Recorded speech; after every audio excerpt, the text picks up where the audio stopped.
সূরা বাকারা। বিসমিল্লাহির রহমানির রহিম। রহমান রহিম আল্লাহ তাআলার নামে। আলিফ লাম মিম। এই সেই মহাগ্রন্থ আল কোরআন, তাতে কোনো সন্দেহ নেই যারা আল্লাহ তাআলাকে ভয় করে। এই কিতাব কেবল তাদের জন্যই পথ প্রদর্শক, যারা না দেখে আল্লাহ তাআলাকে বিশ্বাস করে, যারা নামাজ প্রতিষ্ঠা করে। তাদের আমি যা কিছু দান করেছি তারা তা থেকে আমারে নির্দেশিত পথে ব্যয় করে। যারা তোমার উপর যা কিছু নাজিল করা হয়েছে তার উপর ঈমান আনে তোমার আগে নবীদের উপর যা কিছু নাজিল করা হয়েছে তার উপর। সর্বোপরি তারা পরকালের উপরও দৃঢ় বিশ্বাস রাখে। সত্যিকার অর্থে এ লোকগুলোই তাদের মালিকের দেখানো সঠিক পথের উপর রয়েছে এবং এরাই হচ্ছে সফলকাম। যারা এ বিষয়গুলো অস্বীকার করে তাদের তুমি পরকালের কথা বলে সাবধান করো আর না করো, কার্যত উভয়টাই তাদের জন্য সমান কথা। এরা কখনো ঈমান আনবে না। ক্রমাগত কুফরি করার কারণে আল্লাহ তাআলা তাদের মন, মগজ ও শ্রবণ শক্তির উপর মোহর মেরে দিয়েছেন। এদের দৃষ্টিশক্তির উপরও এক ধরনের আবরণ পড়ে আছে। যারা এ ধরনের লোক তাদের জন্য পরকালের কষ্টদায়ক শাস্তি রয়েছে। মানুষদের মাঝে কিছু লোক এমনও আছে যারা মুখে বলে আমরা আল্লাহ তাআলা ও পরকালের উপর ঈমান এনেছি, কিন্তু এদের কর্মকাণ্ড দেখলে তুমি বুঝতে পারবে এরা মোটেই ঈমানদার নয়। মুখে ঈমানের দাবি করে এরা আল্লাহ তাআলা ও তার নেক বান্দাদের সাথে প্রতারণা করে যাচ্ছে। মূলত এ কাজের মাধ্যমে তারা অন্য কাউকে নয়, নিজেদেরই ধোঁকা দিয়ে যাচ্ছে, যদিও এ ব্যাপারে তাদের কোনো প্রকারের চৈতন্য নেই। আসলে এদের মনের ভেতর রয়েছে এক ধরনের মারাত্মক ব্যাধি। প্রতারণার কারণে আল্লাহ তাআলা এদের সে ব্যাধি বাড়িয়ে দিয়েছেন। তাদের জন্য রয়েছে আল্লাহ তাআলার পক্ষ থেকে পীড়াদায়ক আযাব, কেননা তারা মিথ্যা বলছিল। তাদের যখন বলা হয় তোমরা এই শান্তিপূর্ণ জমিনে অশান্তি ও বিপর্যয় সৃষ্টি করো না, তখন তারা বলে না, আমরাই তো হচ্ছি বরং সংশোধনকারী। অথচ এরাই হচ্ছে জমিনে যাবতীয় বিপর্যয় সৃষ্টিকারী, যদিও তারা এ ব্যাপারে কোনো চৈতন্য রাখে না। তাদের যখন বলা হয় অন্য লোকেরা যেমন ঈমান এনেছে তোমরাও তেমনি ভাবে ঈমান আনো, তারা বলে হে নবী, তুমি কি চাও আমরাও নির্বোধ লোকদের মতো ঈমান আনি? আসলে নির্বোধ তো হচ্ছে এরা নিজেরাই, যদিও তারা এই কথাটা জানে না। মুনাফিকদের অবস্থা হচ্ছে তারা যখন ঈমানদার লোকদের সাথে মিলিত হয় তখন বলে আমরা ঈমান এনেছি, আবার যখন একাকী তাদের শয়তানদের সাথে মিলিত হয় তখন বলে আমরা তো তোমাদের সাথেই আছি। ঈমানের কথা বলে ওদের সাথে আমরা ঠাট্টা করছি মাত্র। মূলত আল্লাহ তাআলাই তাদের সাথে ঠাট্টা করে যাচ্ছেন। আল্লাহ তাআলাই তাদের অবকাশ দিয়ে রেখেছেন। তারা তাদের বিদ্রোহে বিভ্রান্তের ন্যায় ঘুরে বেড়াচ্ছে। জেনে বুঝে হিদায়াতের বিনিময়ে গোমরাহি কিনে নিয়েছে। তাদের এ ব্যবসাটা কিন্তু মোটেই লাভজনক হয়নি এবং এরা সঠিক পথের অনুসারীও নয়। এদের উদাহরণ হচ্ছে সে হতভাগ্য ব্যক্তির মতো যে অন্ধকারে আগুন জ্বালাতে চাইল, যখন তা তার গোটা পরিবেশটাকে আলোকোজ্জ্বল করে দিল, তখন হঠাৎ করে আল্লাহ তাআলা তাদের কাছ থেকে আলোটুকু ছিনিয়ে দিলেন এবং তাদের এমন অন্ধকারে ফেলে রাখলেন যে তারা কিছুই দেখতে পেল না। এদের অবস্থা হচ্ছে এরা কানেও শোনে না, চোখেও দেখে না, মুখ দিয়ে কথাও বলতে পারে না। অতএব এসব লোক সঠিক পথের দিকে ফিরে আসবে না। এদের উদাহরণ হচ্ছে আসমান থেকে নেমে আসা বৃষ্টির মতো, এর মাঝে রয়েছে আবার অন্ধকার, মেঘের গর্জন ও বিদ্যুতের চমক। বিদ্যুৎ গর্জন ও মৃত্যুর ভয়ে এরা নিজেদের কানে নিজেদের আঙুল ঢুকিয়ে রাখে। এরা জানে না আল্লাহ তাআলা কাফিরদের সকল দিক থেকেই ঘিরে রেখেছেন, তাতে এদের অবস্থা নাজুক হয়ে পড়ে। মনে হয় এখনই বিদ্যুৎ এদের চোখ নিষ্প্রভ করে দেবে। এই আতঙ্কজনক অবস্থায় আল্লাহ তাআলা যখন এদের জন্য একটু আলো জ্বালিয়ে দেন তখন এরা সেদিকে চলতে থাকে। আবার যখন তিনি তাদের উপর অন্ধকার চাপিয়ে দেন তখন এরা একটু থমকে দাঁড়ায়। অথচ আল্লাহ তাআলা চাইলে সহজেই তাদের শোনার ও দেখার ক্ষমতা ছিনিয়ে নিতে পারতেন। নিশ্চয়ই তিনি সর্বশক্তিমান। হে মানুষ, তোমরা সেই মহান আল্লাহ তাআলার দাসত্ব স্বীকার করো যিনি তোমাদের এবং তোমাদের আগে যারা ছিল তাদের সবাইকে পয়দা করেছেন। আশা করা যায় এর ফলে তোমরা যাবতীয় সংকট থেকে বেঁচে থাকতে পারবে। তিনি সে মহান সত্তা যিনি জমিনকে তোমাদের জন্য শয্যা বানালেন, আসমানকে বানালেন ছাদ এবং আসমান থেকে পানি পাঠালেন। তার সাহায্যে তিনি নানা প্রকারের ফলমূল উৎপাদন করে তোমাদের জীবিকার ব্যবস্থা করলেন। অতঃপর তোমরা জেনে বুঝে এসব কাজে আল্লাহ তাআলার সাথে কাউকে শরীক করো না। বান্দার উপর যে কিতাব নাজিল করেছি তার সত্যতার ব্যাপারে যদি তোমাদের কোনো সন্দেহ থাকে তাহলে যাও, তার মতো করে একটি সূরা তোমরাও রচনা করে নিয়ে এসো। এক আল্লাহ ছাড়া তোমাদের আর যেসব বন্ধু বান্ধব রয়েছে তাদেরও প্রয়োজনে সহযোগিতার জন্য ডাকো, যদি তোমরা তোমাদের দাবিতে সত্যবাদী হও। কিন্তু তোমরা যদি তা না করতে পারো, এবং আমি জানি তোমরা তা কখনোই করতে পারবে না, তাহলে তোমরা দোজখের সেই কঠিন আগুনকে ভয় করো যার ইন্ধন হবে মানুষ ও পাথর। আল্লাহ তাআলাকে যারা অস্বীকার করে তাদের জন্যই এটা প্রস্তুত করে রাখা হয়েছে। এরপর যারা এই কিতাবের উপর ঈমান এনেছে এবং ভালো কাজ করেছে তাদের তুমি হে নবী সুসংবাদ দাও এমন এক জান্নাতের যার নিচ দিয়ে ঝর্ণা প্রবাহিত হতে থাকবে। যখনই তাদের এই জান্নাতের কোন একটি ফল দেয়া হবে তখনই তারা বলবে, এ ধরনের ফল তো ইতিপূর্বেও আমাদের দেওয়া হয়েছিল। তাদের মূলত এমনি ধরনের জিনিসই সেখানে দেওয়া হবে। তাদের জন্য আরো সেখানে থাকবে পবিত্র সহধর্মী এবং সহধর্মিনী, এবং তারা সেখানে অনন্তকাল ধরে অবস্থান করবে। সত্য প্রমাণের জন্য আল্লাহ তাআলা মশা কিংবা তার চাইতে উপরে যা কিছু আছে তার উদাহরণ দিতেও লজ্জাবোধ করেন না। যারা আল্লাহর বাণীতে বিশ্বাস স্থাপন করে তারা জানে এ সত্য আল্লাহর কাছ থেকেই এসেছে। আর যারা আগেই সত্য অস্বীকার করেছে তারা একে না মানার অজুহাত দিতে গিয়ে বলে, আল্লাহ তাআলা এ উদাহরণ দ্বারা কি বোঝাতে চান? এভাবে একই ঘটনা দিয়ে আল্লাহ তাআলা অনেক লোককে গুমরাহিতে নিমজ্জিত করলেও বহু লোককে তিনি আবার এ দিয়ে হেদায়েতের পথও দেখান। আর কতিপয় পাপাচারী ব্যক্তি ছাড়া তিনি তা দিয়ে অন্য কাউকে গুমরাহিতে নিমজ্জিত করেন না। এরা হচ্ছে সেসব লোক যারা আল্লাহর ফরমান মেনে চলার প্রতিশ্রুতি দেওয়ার পর তা ভঙ্গ করে। ব্যক্তি ও সমাজ জীবনে আল্লাহ তাআলা যেসব সম্পর্কের ভিত মজবুত করতে বলেছেন তা তারা ছিন্ন করে। সর্বোপরি জমিনে অহেতুক বিপর্যয় সৃষ্টি করে। এরাই হচ্ছে আসল ক্ষতিগ্রস্ত। তোমরা আল্লাহকে কিভাবে অস্বীকার করবে? অথচ তোমরা প্রথম দিকে ছিলে মৃত। তিনি তোমাদের জীবন দিয়েছেন, পুনরায় তিনি তোমাদের মৃত্যু দেবেন। অতঃপর সর্বশেষে তিনি আবার তোমাদের জীবন দান করবেন, এবং এভাবেই তোমাদের একদিন তাঁর কাছে ফিরে যেতে হবে। তিনি সেই মহান সত্তা যিনি এ পৃথিবীর সব কিছু তোমাদের ব্যবহারের জন্য তৈরি করেছেন। অতঃপর তিনি আসমানের দিকে মনোনিবেশ করলেন এবং তাকে 7 আসমানে বিন্যস্ত করলেন। তিনি সবকিছু সম্পর্কেই সম্যক অবগত আছেন। নবী, স্মরণ করো যখন তোমার মালিক তাঁর ফেরেশতাদের সম্বোধন করে বললেন, আমি পৃথিবীতে আমার খলিফা বানাতে চাই।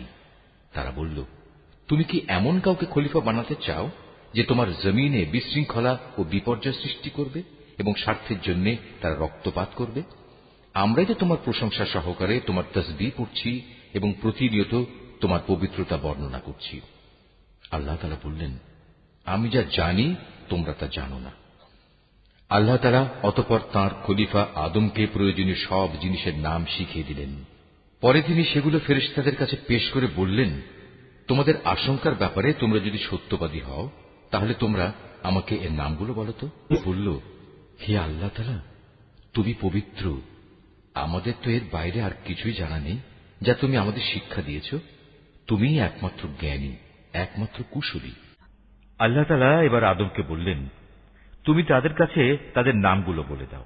অতএব আদম আল্লাহর নির্দেশে তাদের সামনে তাদের নামগুলো যখন সুন্দরভাবে বলে দিল, তখন আল্লাহ তাআলা বললেন, আমি কি তোমাদের বলিনি যে আমি আসমান সমূহ ও জমিনের যাবতীয় গোপন বস্তু জানি, এবং তোমরা যা কিছু প্রকাশ করো আর যা কিছু গোপন করো আমি তাও ভালোভাবে জানি। আল্লাহ তাআলা যখন ফেরেশতাদের বললেন, তোমরা সম্মানের প্রতীক হিসেবে আদমের জন্য সাজদা করো, অতঃপর তারা আল্লাহর আদেশে আদমের সামনে সাজদা অবনত হল, শুধু ইবলিস ছাড়া। সে সাজদা করতে অস্বীকার করল এবং অহংকার করল। অতঃপর সে নাফরমানদের দলে শামিল হয়ে গেল। আমি বললাম, হে আদম, তুমি এবং তোমার স্ত্রী পরম সুখে এই বেহেশতে বসবাস করতে থাকো, এবং এর নিয়ামত থেকে যা তোমাদের মন চায় তাই তোমরা স্বাচ্ছন্দ্যের সাথে আহার করো। তবে এই গাছটির পাশেও যেও না, অন্যথায় তোমরা দুজনই সীমা লঙ্ঘনকারীদের মধ্যে সামিল হয়ে যাবে। কিন্তু শয়তান শেষ পর্যন্ত সেখান থেকে তাদের উভয়ের পদস্খলন ঘটাল। তারা উভয়ে বেহেশতের যেখানে ছিল সেখান থেকে সে তাদের বের করেই ছাড়ল। আর আমি তাদের বললাম, তোমরা একজন আরেকজনের দুশমন হিসেবে এখান থেকে নেমে পড়ো। তোমাদের পরবর্তী বাসস্থান হবে পৃথিবী। সেখানে একটি নির্দিষ্ট সময় পর্যন্ত তোমাদের জন্য জীবনের যাবতীয় উপকরণ থাকবে। অতঃপর আদম তার মালিকের কাছ থেকে হেদায়েত সম্বলিত কিছু বাণী পেল। আল্লাহ তাআলা তার উপর ক্ষমা পরবশ হলেন। অবশ্যই তিনি বড় মেহেরবান ও ক্ষমাশীল। আমি তাদের বললাম, তোমরা সবাই এবার এখান থেকে নেমে যাও। তবে যেখানে যাবে অবশ্যই সেখানে আমার পক্ষ থেকে তোমাদের কাছে জীবন বিধান সম্পর্কিত হেদায়েত আসবে। অতঃপর যে আমার সেই বিধান মেনে চলবে তার কোনো ভয় নেই, তাদের কোনো প্রকার উৎকণ্ঠিতও হতে হবে না। আর যারা আমার বিধান অস্বীকার করবে এবং আমার আয়াতসমূহ মিথ্যা প্রতিপন্ন করে লাগামহীন জীবন যাপন করবে, তারা অবশ্যই জাহান্নামের বাসিন্দা হবে। তারা সেখানে চিরদিন থাকবে। বনী ইসরাইল জাতি, তোমাদের উপর আমি যেসব নিয়ামত দিয়েছি তোমরা সেগুলো স্মরণ করো। আমার আনুগত্যের প্রতিশ্রুতি তোমরা পূর্ণ করো। আমিও এর বিনিময়ে তোমাদের দুনিয়া ও আখিরাতের পুরস্কারের প্রতিশ্রুতি পূর্ণ করব এবং তোমরা একমাত্র আমাকেই ভয় করো।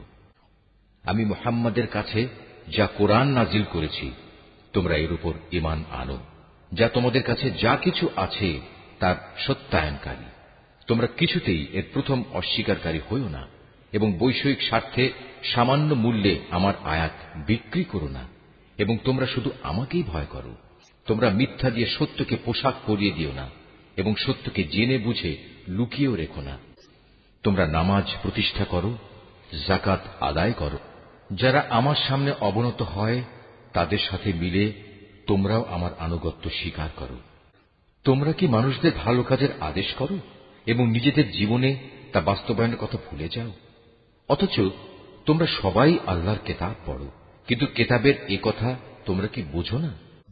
হে ঈমানদার ব্যক্তিরা, তোমরা সবর ও নামাজের মাধ্যমে আল্লাহর কাছে সাহায্য চাও। যাবতীয় হক আদায় করে নামাজ প্রতিষ্ঠা করা অবশ্যই একটা কঠিন কাজ, কিন্তু যারা আল্লাহকে ভয় করে তাদের কথা আলাদা। যারা জানে একদিন তাদের সবাইকে তাদের মালিকের সামনাসামনি হতে হবে এবং তাদের সবাইকে তার কাছে ফিরে যেতে হবে, তার জন্য এটা কঠিন কিছু নয়। বনী ইসরাইল জাতি, তোমরা আমার সেই নিয়ামতের কথা স্মরণ করো যা আমি তোমাদের দান করেছি। আমার সেই নিয়ামতের মধ্যে একটি ছিল, আমি তোমাদের সৃষ্টিকুলের উপর প্রাধান্য দিয়েছিলাম। হে ঈমানদার ব্যক্তিরা, তোমরা সেই দিনটিকে ভয় করো যেদিন একজন আরেকজনের কোনোই কাজে আসবে না। একজনের কাছ থেকে আরেকজনের পক্ষে কোনো সুপারিশও সেদিন গ্রহণ করা হবে না এবং কারো কাছ থেকে মুক্তিপণ নেয়া কিংবা তা নিয়ে কাউকে ছেড়ে দেয়া হবে না, না তাদের সেদিন কোন রকম সাহায্য করা হবে। স্মরণ করো যখন আমি তোমাদের ফেরাউনের লোকদের গোলামি থেকে মুক্তি দিয়েছিলাম। তারা তোমাদের উপর ভীষণ অত্যাচার করত। তারা নিকৃষ্ট ধরনের শাস্তি দ্বারা তোমাদের যন্ত্রণা দিত। তারা তোমাদের পুত্র সন্তানদের হত্যা করত এবং তোমাদের মেয়েদের তারা জীবিত রেখে দিত।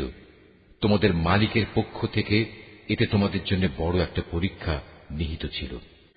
আরো স্মরণ করো যখন আমি তোমাদের জন্য সমুদ্রকে দ্বিধা বিভক্ত করে দিয়েছিলাম।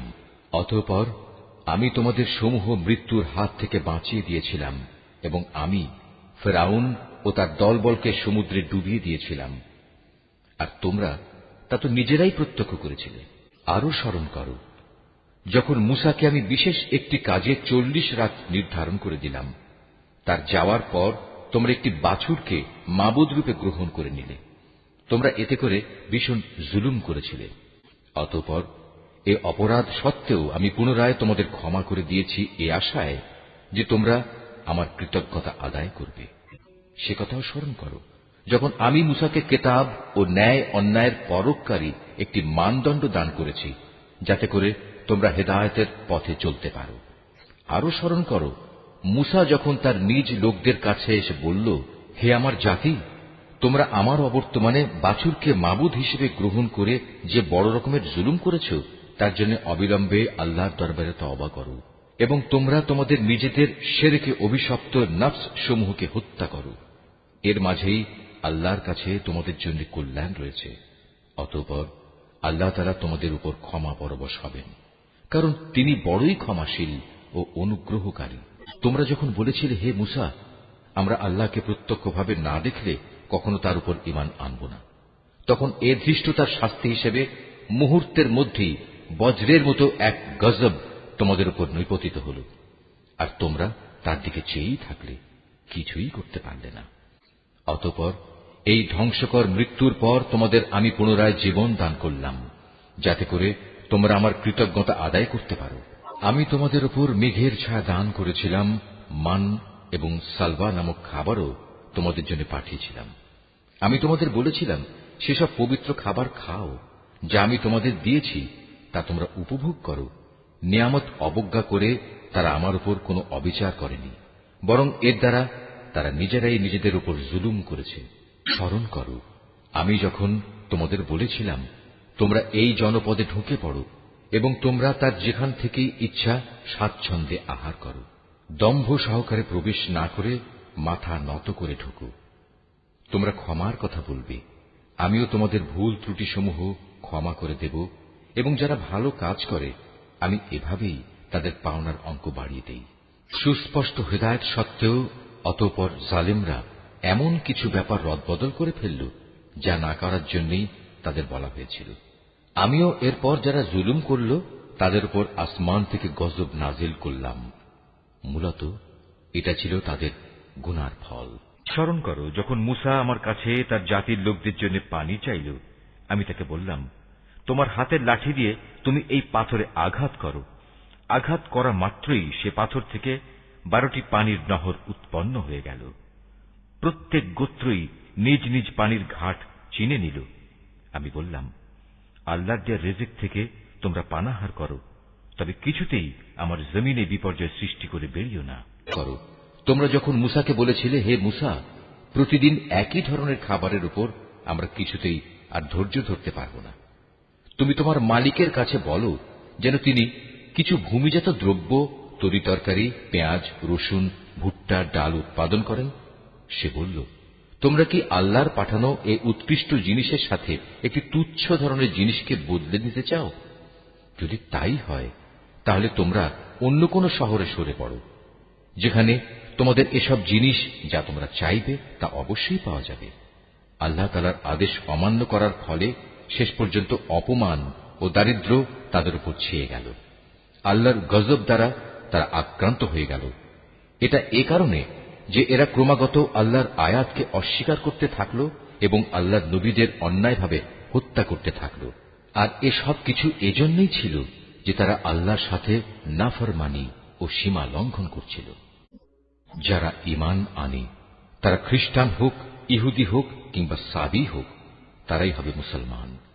এদের যে কেউ আল্লাহর উপর ঈমান আনবে পরকালের উপর এবং যথার্থ ভালো কাজ করবে, তাদের জন্য তাদের মালিকের কাছে পুরস্কার রয়েছে, এবং এসব লোকের যেমন কোনো ভয় নেই, তেমনি তারা চিন্তিতও হবে না।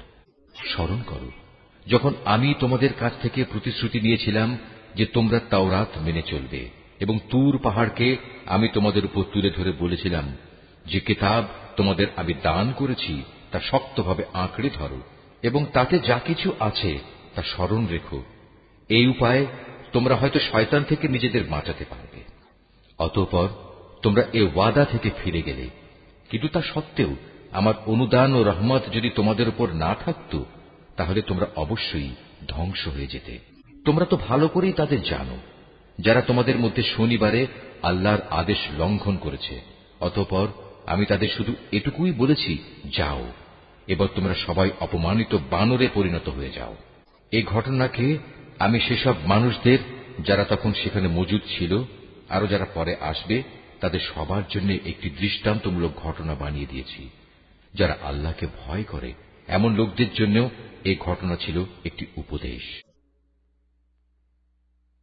যখন মুসা তার জাতিকে বলল, অবশ্যই আল্লাহ তাআলা তাঁর নামে তোমাদের একটি গাভী জবাই করার আদেশ দিচ্ছেন, তারা এ কথা শুনে বলল, হে মুসা, তুমি কি আমাদের সাথে তামাশা করছো? সে বলল, আমি তামাশা করে জাহেলদের দলে শামিল হওয়া থেকে আল্লাহ তাআলার কাছে পানা চাই। তারা মূসাকে বলল, তুমি তোমার মালিককে বলো আমাদের তিনি যেন সুস্পষ্ট বলে দেন তা কেমন হবে। সে বলল, অবশ্যই তা হবে এমন যা বৃদ্ধ হবে না, আবার একেবারে বাচ্চাও হবে না, বরং তা হবে এর মাঝামাঝি বয়সের। এখন যা কিছু তোমাদের নির্দেশ দেওয়া হচ্ছে তাই করো। মূসাকে বলল, তুমি তোমার মালিককে জিজ্ঞেস করে নাও, তিনি আমাদের যেন বলে দেন তার রং কেমন হবে। সে বলল, তা হবে হলুদ রঙের। তার রং এত আকর্ষণীয় হবে যে যারা তাকাবে তা তাদেরই পরিতৃপ্ত করবে। বলল, হে মূসা, তুমি তোমার মালিককে আবার জিজ্ঞেস করে নাও আসলে তা কি ধরনের হবে। আমরা তো সঠিক গাভী বাছাই করতে পারছি না, কারণ আমাদের কাছে তো সব গাভী দেখতে একই ধরনের মনে হয়। আল্লাহ তাআলা চাইলে এবার অবশ্যই আমরা সঠিক পথে চলতে পারব। সে বলল, তাহলে শোনো, আল্লাহর ঈপ্সিত সে গাভী হবে এমন যে সেটি কোনো চাষাবাদের কাজ করে না, জমিনে পানি সেচের কাজও করে না, অর্থাৎ তা হবে সম্পূর্ণ নিখুঁত ও ত্রুটিমুক্ত। একথা শুনে তারা বলল, এতক্ষণে তুমি আমাদের সামনে সত্য ঘটনা নিয়ে এসেছ। অতঃপর তারা এ ধরনের একটি গাভী জবাই করল, যদিও ইতিপূর্বে মনে হয়নি যে তারা এ কাজটি আদৌ করতে চায়। করো, যখন তোমরা একজন লোককে হত্যা করেছিলে, অতঃপর সে ব্যাপারে তোমরা একে অপরের উপর হত্যার অভিযোগ আরোপ করতে শুরু করলে, অথচ আল্লাহ তাআলা সেই বিষয়ই মানুষের সামনে বের করে আনতে চাইলেন যা তোমরা লুকোবার চেষ্টা করেছিলে। হত্যাকারীকে খোঁজার জন্য আমি তোমাদের বললাম, কোরবানি করা সেই গাভীর শরীরের একাংশ দিয়ে তোমরা একে মৃদু আঘাত করো। এভাবেই আল্লাহ তাআলা মৃত ব্যক্তিকে জীবন দান করবেন এবং এই ঘটনা দ্বারা তিনি তোমাদের কাছে তাঁর জ্ঞানের নিদর্শনসমূহ তুলে ধরেন। আশা করা যায় তোমরা সত্য অনুধাবন করবে। কিন্তু এত বড় একটি নিদর্শন সত্ত্বেও অতঃপর তোমাদের মন কঠিন হয়ে গেল, এমন কঠিন যেন তা শক্ত পাথর, বরং মাঝে মাঝে মনে হয় পাথরের চেয়েও বুঝি তা বেশি কঠিন।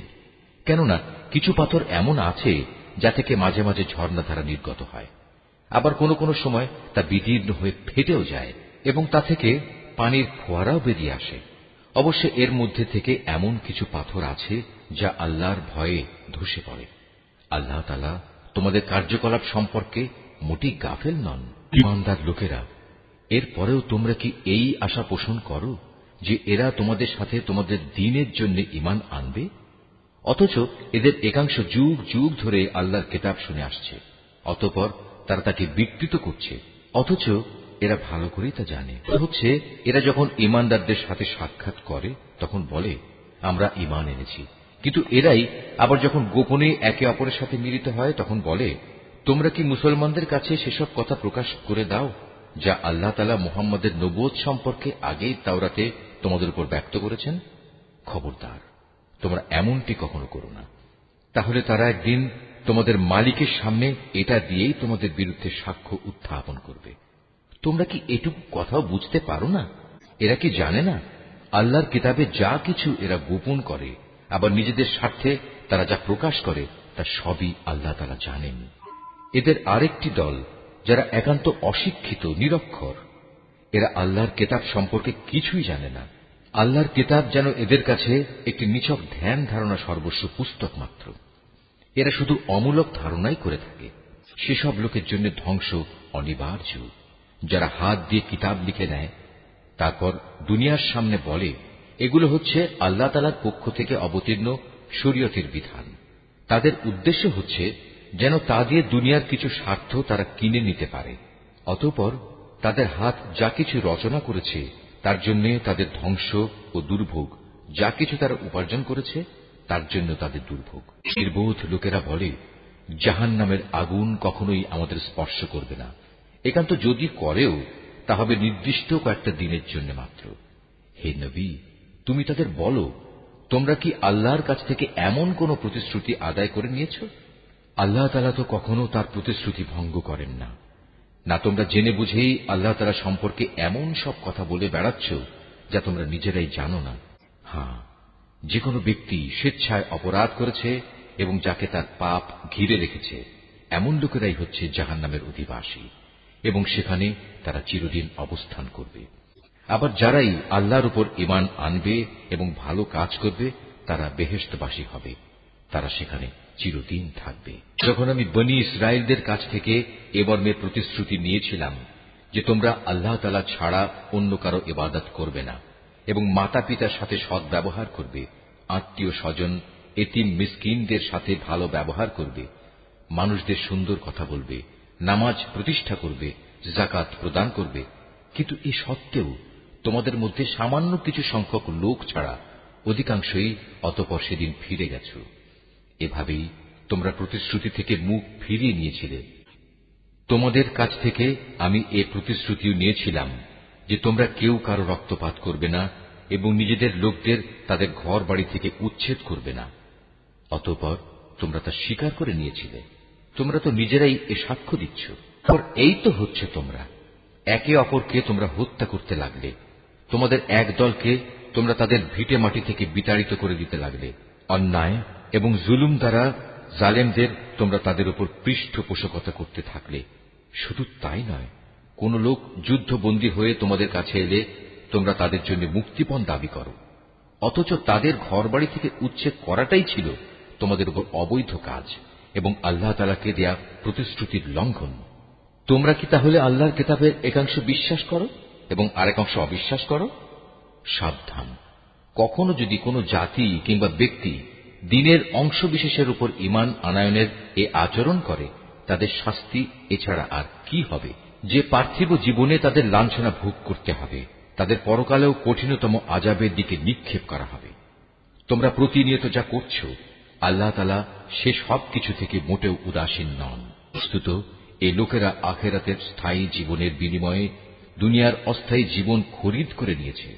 এরা যেহেতু আযাব বিশ্বাসই করেনি, তাই আল্লাহ তাআলার পক্ষ থেকে তাদের আযাব কিঞ্চিত পরিমাণ হালকা করা হবে না, আর না তাদের কোনো দিক থেকে কোন রকম সাহায্য করা হবে। মূসাকে কিতাব দিয়েছি, তারপর একে একে আমি আরো অনেক নবী পাঠিয়েছি এবং বাপ ছাড়া সন্তান পয়দা করার মতো সুস্পষ্ট নিদর্শন দিয়ে আমি মরিয়ম পুত্র ঈসাকে পাঠিয়েছি এবং আমার পাঠানো বাণী ও পবিত্র আত্মার মাধ্যমে তাকে আমি সাহায্য করেছি।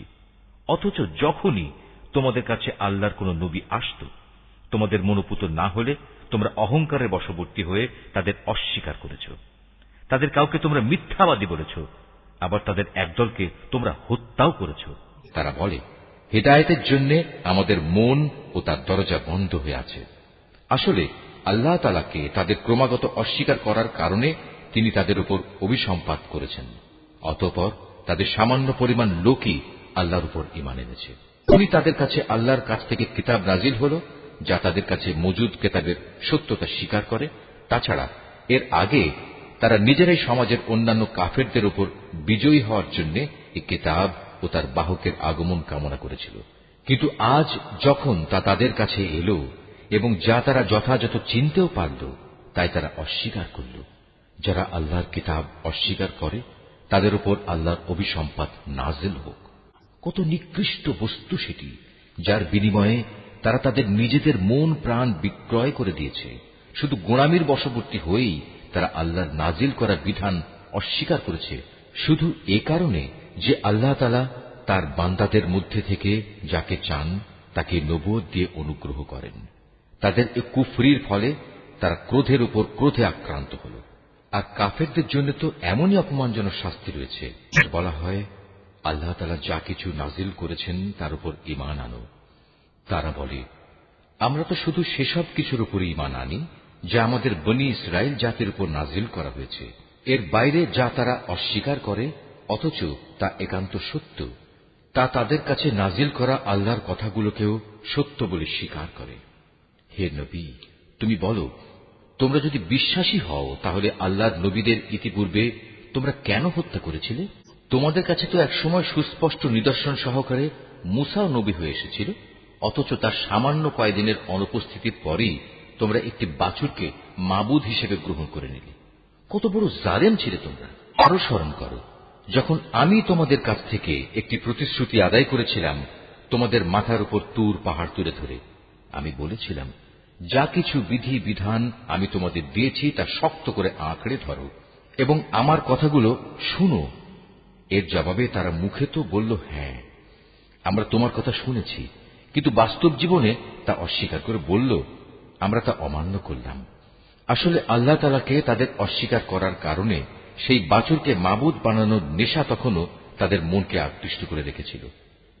তুমি তাদের বলো, যদি তোমরা সত্যি মোমেন হও তাহলে বলতে পারো, এটা কত খারাপ ঈমান যা একজন ব্যক্তিকে এ ধরনের কাজের আদেশ দেয়। যদি তোমরা মনে করো অন্যদের বদলে পরকালের নিবাস আল্লাহর কাছে শুধু তোমাদের জন্য নির্দিষ্ট, তাহলে যাও, তা পাওয়ার জন্য তোমরা মৃত্যু কামনা করো, যদি তোমরা সত্যবাদী হও। হে নবী, তুমি জেনে রাখো, এরা কখনোই কামনা করবে না আল্লাহর সাথে যে আচরণ এরা করেছে, এবং নিজেদের হাত দিয়ে এরা যা কিছু অর্জন করেছে তার পরিণাম জানার পর এরা কখনো তা কামনা করবে না। আল্লাহ তাআলা জালেমদের ভালো করে জানেন। সত্যি কথা হচ্ছে, এদেরকেই বরং তুমি দেখতে পাবে বেঁচে থাকার ব্যাপারে এরা বেশি লোভী। আল্লাহ তাআলার সাথে যারা শিরক করে, এ বনী ইসরায়েলের লোকেরা তাদের চেয়েও এক কদম অগ্রসর। এদের প্রত্যেক ব্যক্তি 1000 বছর জীবিত থাকতে চায়, কিন্তু যত দীর্ঘ জীবনই এদের দেয়া হোক না কেন, তা কখনো এদের তার অবশ্যম্ভাবী আযাব থেকে বাঁচাতে পারবে না। আল্লাহ তাআলা এদের যাবতীয় কাজকর্ম পুঙ্খানুপুঙ্খ পর্যবেক্ষণ করেন।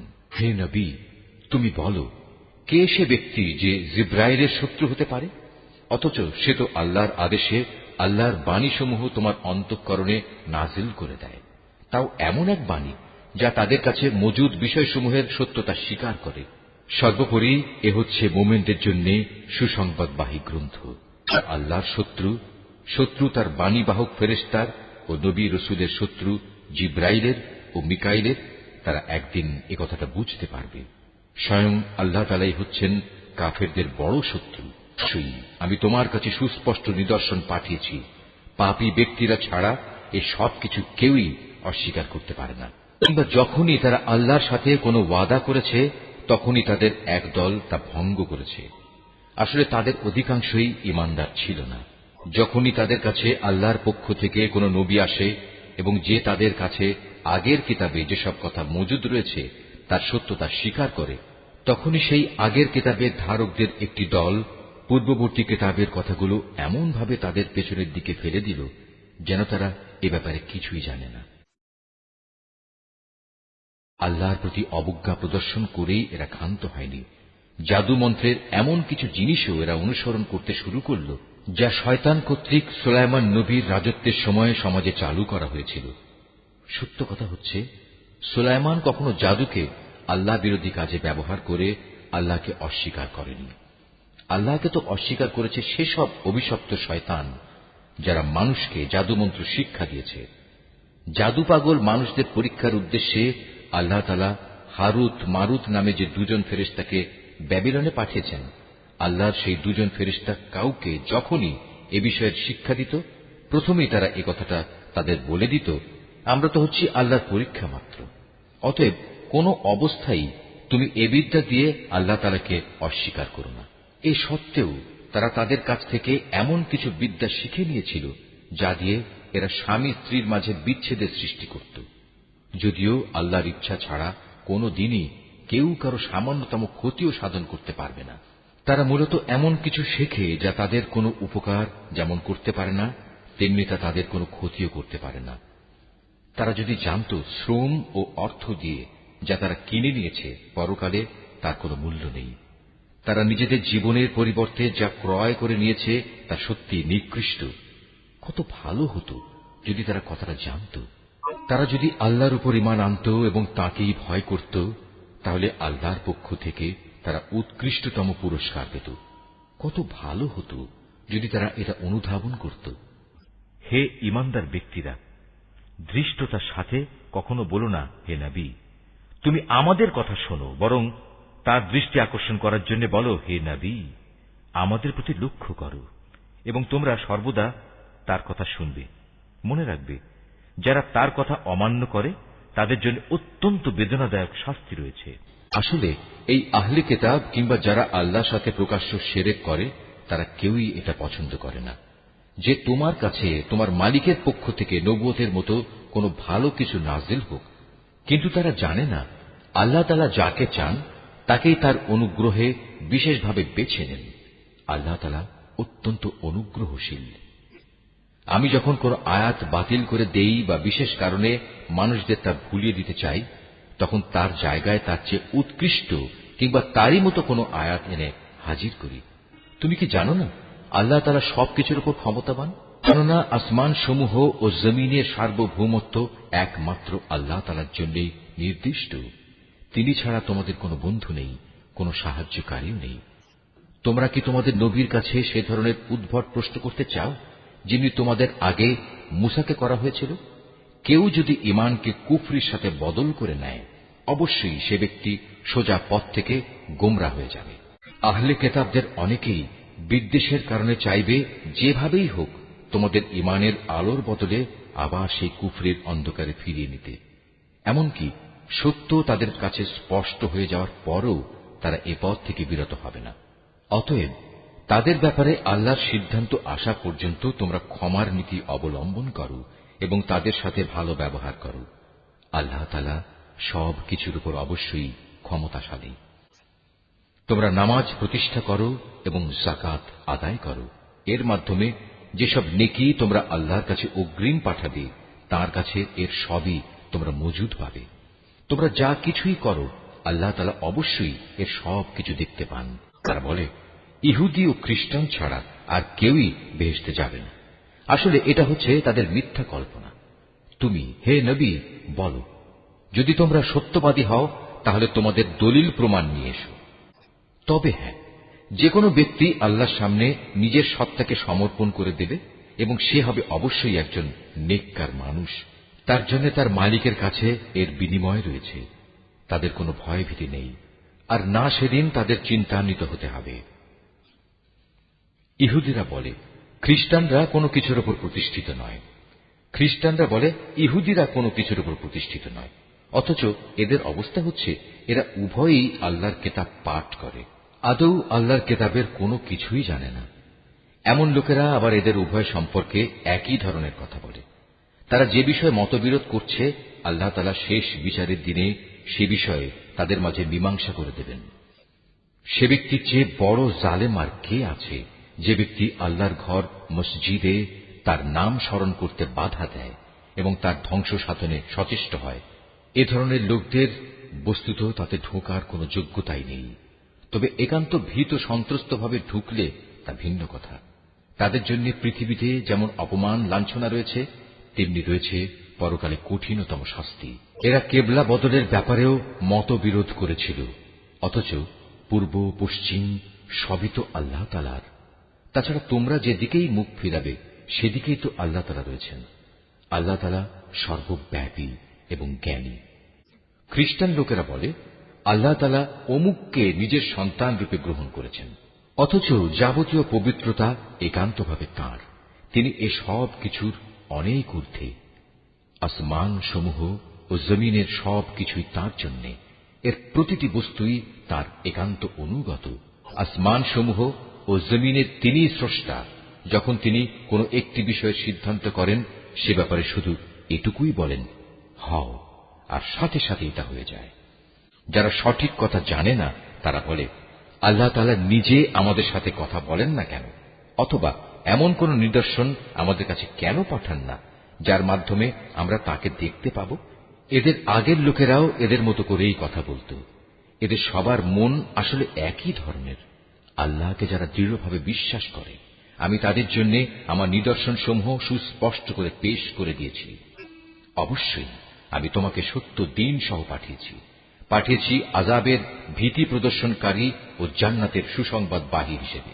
জেনে রেখো, তোমাকে জাহান্নামের অধিবাসীদের দায় দায়িত্বের ব্যাপারে প্রশ্ন করা হবে না। ইহুদি ও খ্রিস্টানরা কখনো তোমার ওপর খুশি হবে না। হ্যাঁ, তুমি যদি কখনো তাদের দলের অনুসরণ করতে শুরু করো তখনই এরা খুশি হবে। তুমি তাদের বলে দাও আল্লাহ তাআলার হেদায়েতই হচ্ছে একমাত্র পথ। সাবধান, তোমার কাছে সঠিক জ্ঞান আসার পরও যদি তুমি তাদের ইচ্ছানুসারে চলতে থাকো তাহলে আল্লাহ তাআলা ছাড়া তুমি কোনো বন্ধু ও সাহায্যকারী পাবে না। আহলে কিতাবদের মাঝে এমন কিছু লোক আছে যারা এ কোরআনকে যেভাবে নিষ্ঠার সাথে পড়া দরকার সেভাবেই পড়ে। তারা তার উপর ঈমানও আনে। যারা একে অস্বীকার করে তারাই হচ্ছে ক্ষতিগ্রস্ত লোক। হে বনী ইসরাইল জাতি, তোমরা আমার সে নিয়ামত স্মরণ করো যা আমি তোমাদের দান করেছি। সে নিয়ামতের অংশ হিসেবে আমি তোমাদের দুনিয়ার অন্যান্য জাতির উপর শ্রেষ্ঠত্ব দান করেছি। তোমরা সেই দিনটিকে ভয় করো যেদিন একজন মানুষ আরেকজনের কোনোই কাজে আসবে না। সেদিন তার কাছ থেকে কোন রকম বিনিময়ও নেওয়া হবে না। আবার একের পক্ষে অন্যের সুপারিশও সেদিন কোনো উপকারে আসবে না। সেদিন এসব লোকদের কোন রকম সাহায্যও করা হবে না।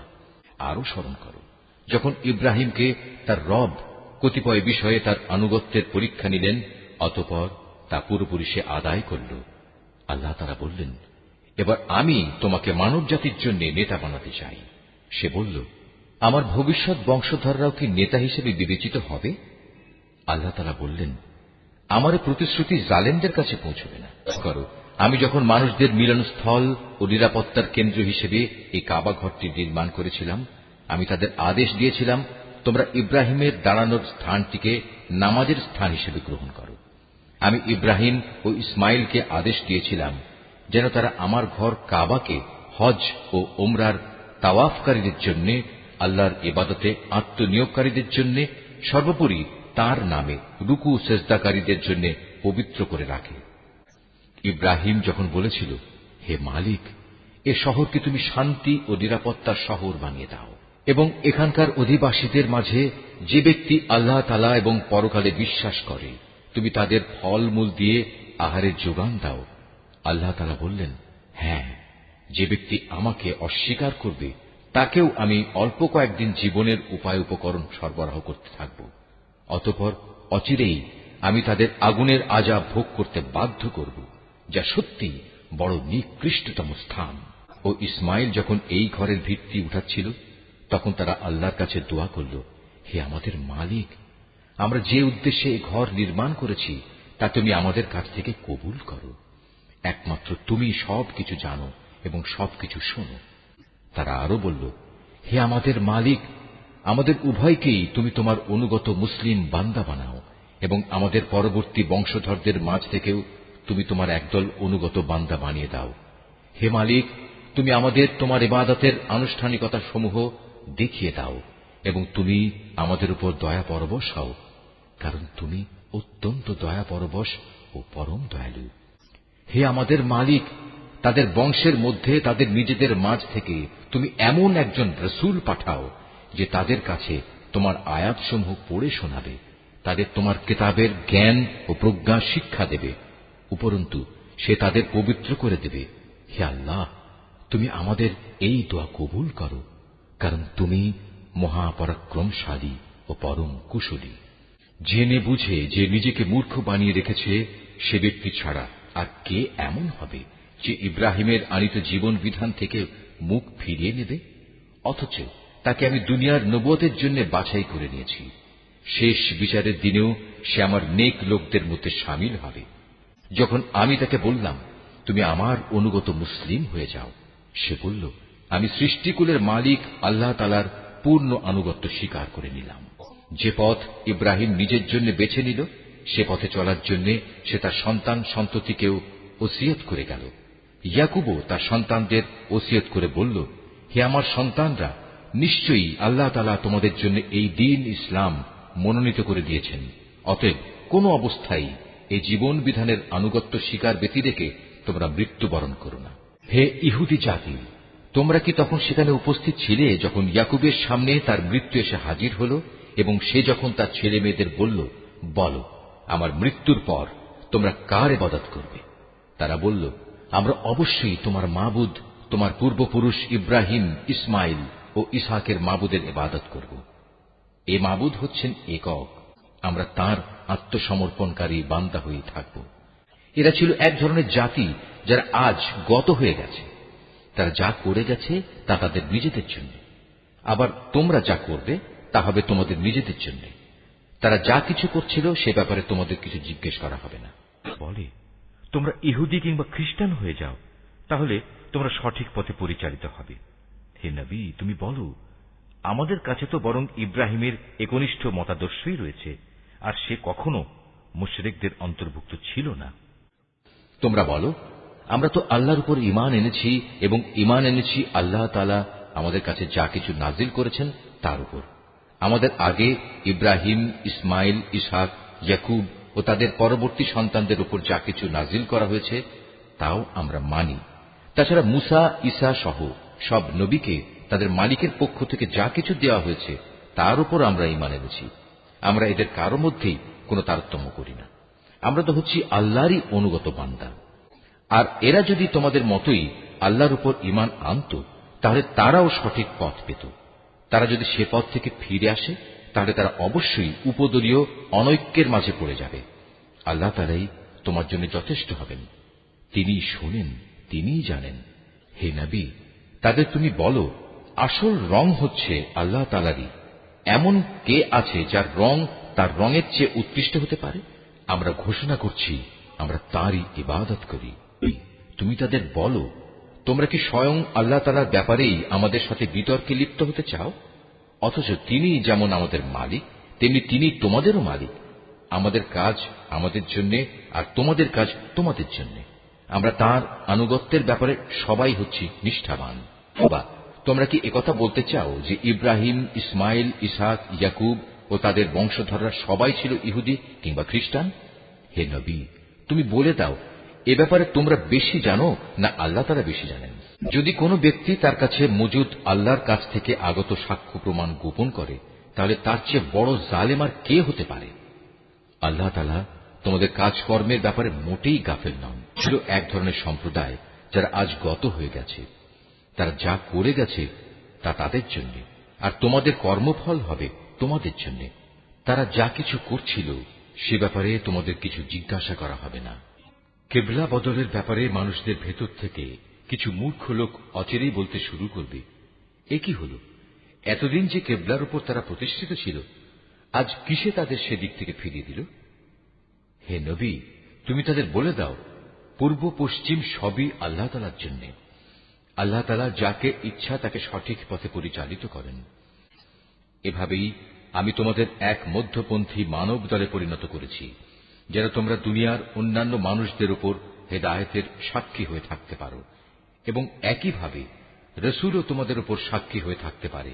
যে কেবলার উপর তোমরা এতদিন প্রতিষ্ঠিত ছিলে, আমি তা এই উদ্দেশ্যেই নির্ধারণ করেছিলাম, যাতে করে আমি এ কথাটা জেনে নিতে পারি যে তোমাদের মধ্যে কে রসুলের অনুসরণ করে আর কে তার কথা থেকে ফিরে যায়। তাদের উপর এটা ছিল কঠিন পরীক্ষা। অবশ্য আল্লাহ তাআলা যাদের হেদায়েত দান করেছেন তাদের কথা আলাদা। আল্লাহ তাআলা কখনো তোমাদের ঈমান বিনষ্ট করবেন না। অবশ্যই আল্লাহ তাআলা মানুষদের সাথে বড় দয়ালু ও একান্ত মেহেরবান। কেবলা পরিবর্তনের জন্য তুমি আকাশের দিকে তাকিয়ে যেভাবে আমার আদেশের অপেক্ষায় থাকতে তা আমি অবশ্যই দেখতে পেয়েছি। তাই আমি তোমার পছন্দ মতো দিককেই কেবলা বানিয়ে দিচ্ছি। এখন থেকে তোমরা এই মর্যাদা সম্পন্ন মসজিদের দিকে ফিরে নামাজ আদায় করতে থাকবে। তোমরা যেখানেই থাকো না কেন তোমাদের মুখমণ্ডল সেদিকেই ফিরিয়ে দেবে। এসব লোক যাদের কাছে আগেই কেতাব নাজিল করা হয়েছিল তারা ভালো করেই জানে এ ব্যাপারটা তোমার মালিকের পক্ষ থেকে আসা সম্পূর্ণ একটি সত্য ঘটনা। এ সত্ত্বেও তারা যে আচরণ করে যাচ্ছে আল্লাহ তাআলা তা থেকে মোটেই অনবহিত নন। যাদের ইতিপূর্বে কেতাব দান করা হয়েছে তাদের সামনে যদি তুমি দুনিয়ার সব কয়টি প্রমাণও এনে হাজির করো, তারপরেও এরা তোমার কেবলার অনুসরণ করবে না, আর এরপর তুমিও তাদের কেবলার অনুসরণকারী হতে পারো না। তাছাড়া এদের এক দলও তো আর এক দলের কেবলার অনুসরণ করে না। আমার পক্ষ থেকে এই জ্ঞান তোমাদের কাছে পৌঁছার পর তুমি যদি তাদের ইচ্ছা আকাঙ্ক্ষার অনুসরণ করো তাহলে অবশ্যই তুমি জালেমদের দলে শামিল হয়ে যাবে। কিতাব দান করেছি এরা তাকে এত ভালো করে চেনে যেমনি এরা চেনে আপন ছেলেদের। এদের একদল সত্য গোপন করার চেষ্টা করছে, অথচ এরা তো সবকিছুই জানে। হে নবী, তুমি তাদের বলো, তোমার মালিকের পক্ষ থেকে এ হচ্ছে একমাত্র সত্য। সুতরাং কোন অবস্থায় তোমরা সন্দেহ পোষণকারীদের দলে শামিল হও না। প্রত্যেক জাতির জন্য ইবাদতের একটা দিক নির্দিষ্ট থাকে, যেদিকে সে জাতি মুখ করে দাঁড়ায়। অতএব তোমরা আসল কল্যাণের দিকে অগ্রসর হবার কাজে একে অপরের সাথে প্রতিযোগিতা করো।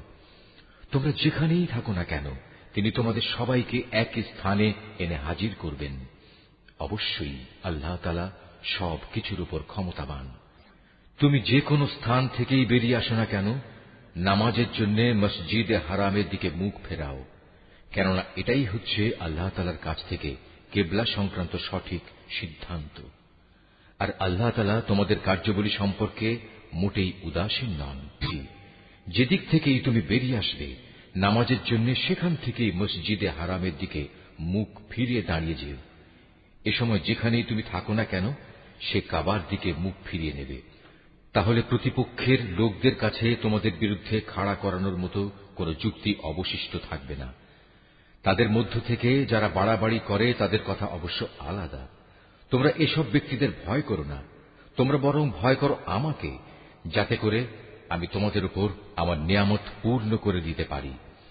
এর ফলে তোমরাও সঠিক পথের সন্ধান পেতে পারো। সঠিক পথের সন্ধান দেওয়ার জন্যই আমি এভাবে তোমাদের কাছে, তোমাদের মাঝ থেকেই একজনকে রসুল করে পাঠিয়েছি, যে ব্যক্তি প্রথমত তোমাদের কাছে আমার আয়াত পড়ে শোনাবে, দ্বিতীয়ত সে তোমাদের জীবন পরিশুদ্ধ করে দেবে, এবং তৃতীয়ত সে তোমাদের আমার কিতাব ও তার অন্তর্নিহিত জ্ঞান শিক্ষা দেবে।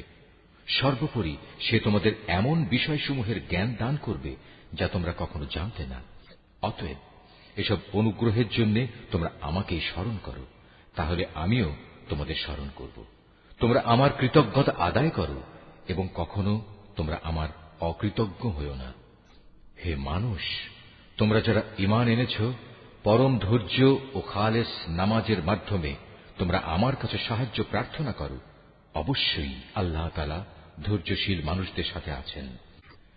যারা আল্লাহ তাআলার পথে নিহত হয়েছে তাদের তোমরা কখনো মৃত বলো না, বরং তারাই হচ্ছে আসল জীবিত মানুষ। কিন্তু এ বিষয়টির কিছুই তোমরা জানো না। অবশ্যই ঈমানের দাবিতে তোমাদের পরীক্ষা করব, কখনো ভয়ভীতি, কখনো ক্ষুধা অনাহার, কখনো তোমাদের জান মাল ও ফসলাদির ক্ষতি সাধন করে তোমাদের পরীক্ষা করা হবে। যারা ধৈর্যের সাথে এর মোকাবেলা করে, তুমি সে ধৈর্যশীলদের জান্নাতের সুসংবাদ দান করো। যখনই তাদের সামনে কোনো পরীক্ষা এসে হাজির হয়, তখনই তারা বলে, আমরা তো আল্লাহর জন্যেই, আমাদের তো একদিন আল্লাহর কাছেই ফিরে যেতে হবে। বস্তুত এরা হচ্ছে সেসব ব্যক্তি যাদের উপর রয়েছে তাদের মালিকের পক্ষ থেকে অগণিত রহমত ও অপার করুণা, আর এরাই সঠিক পথ প্রাপ্ত।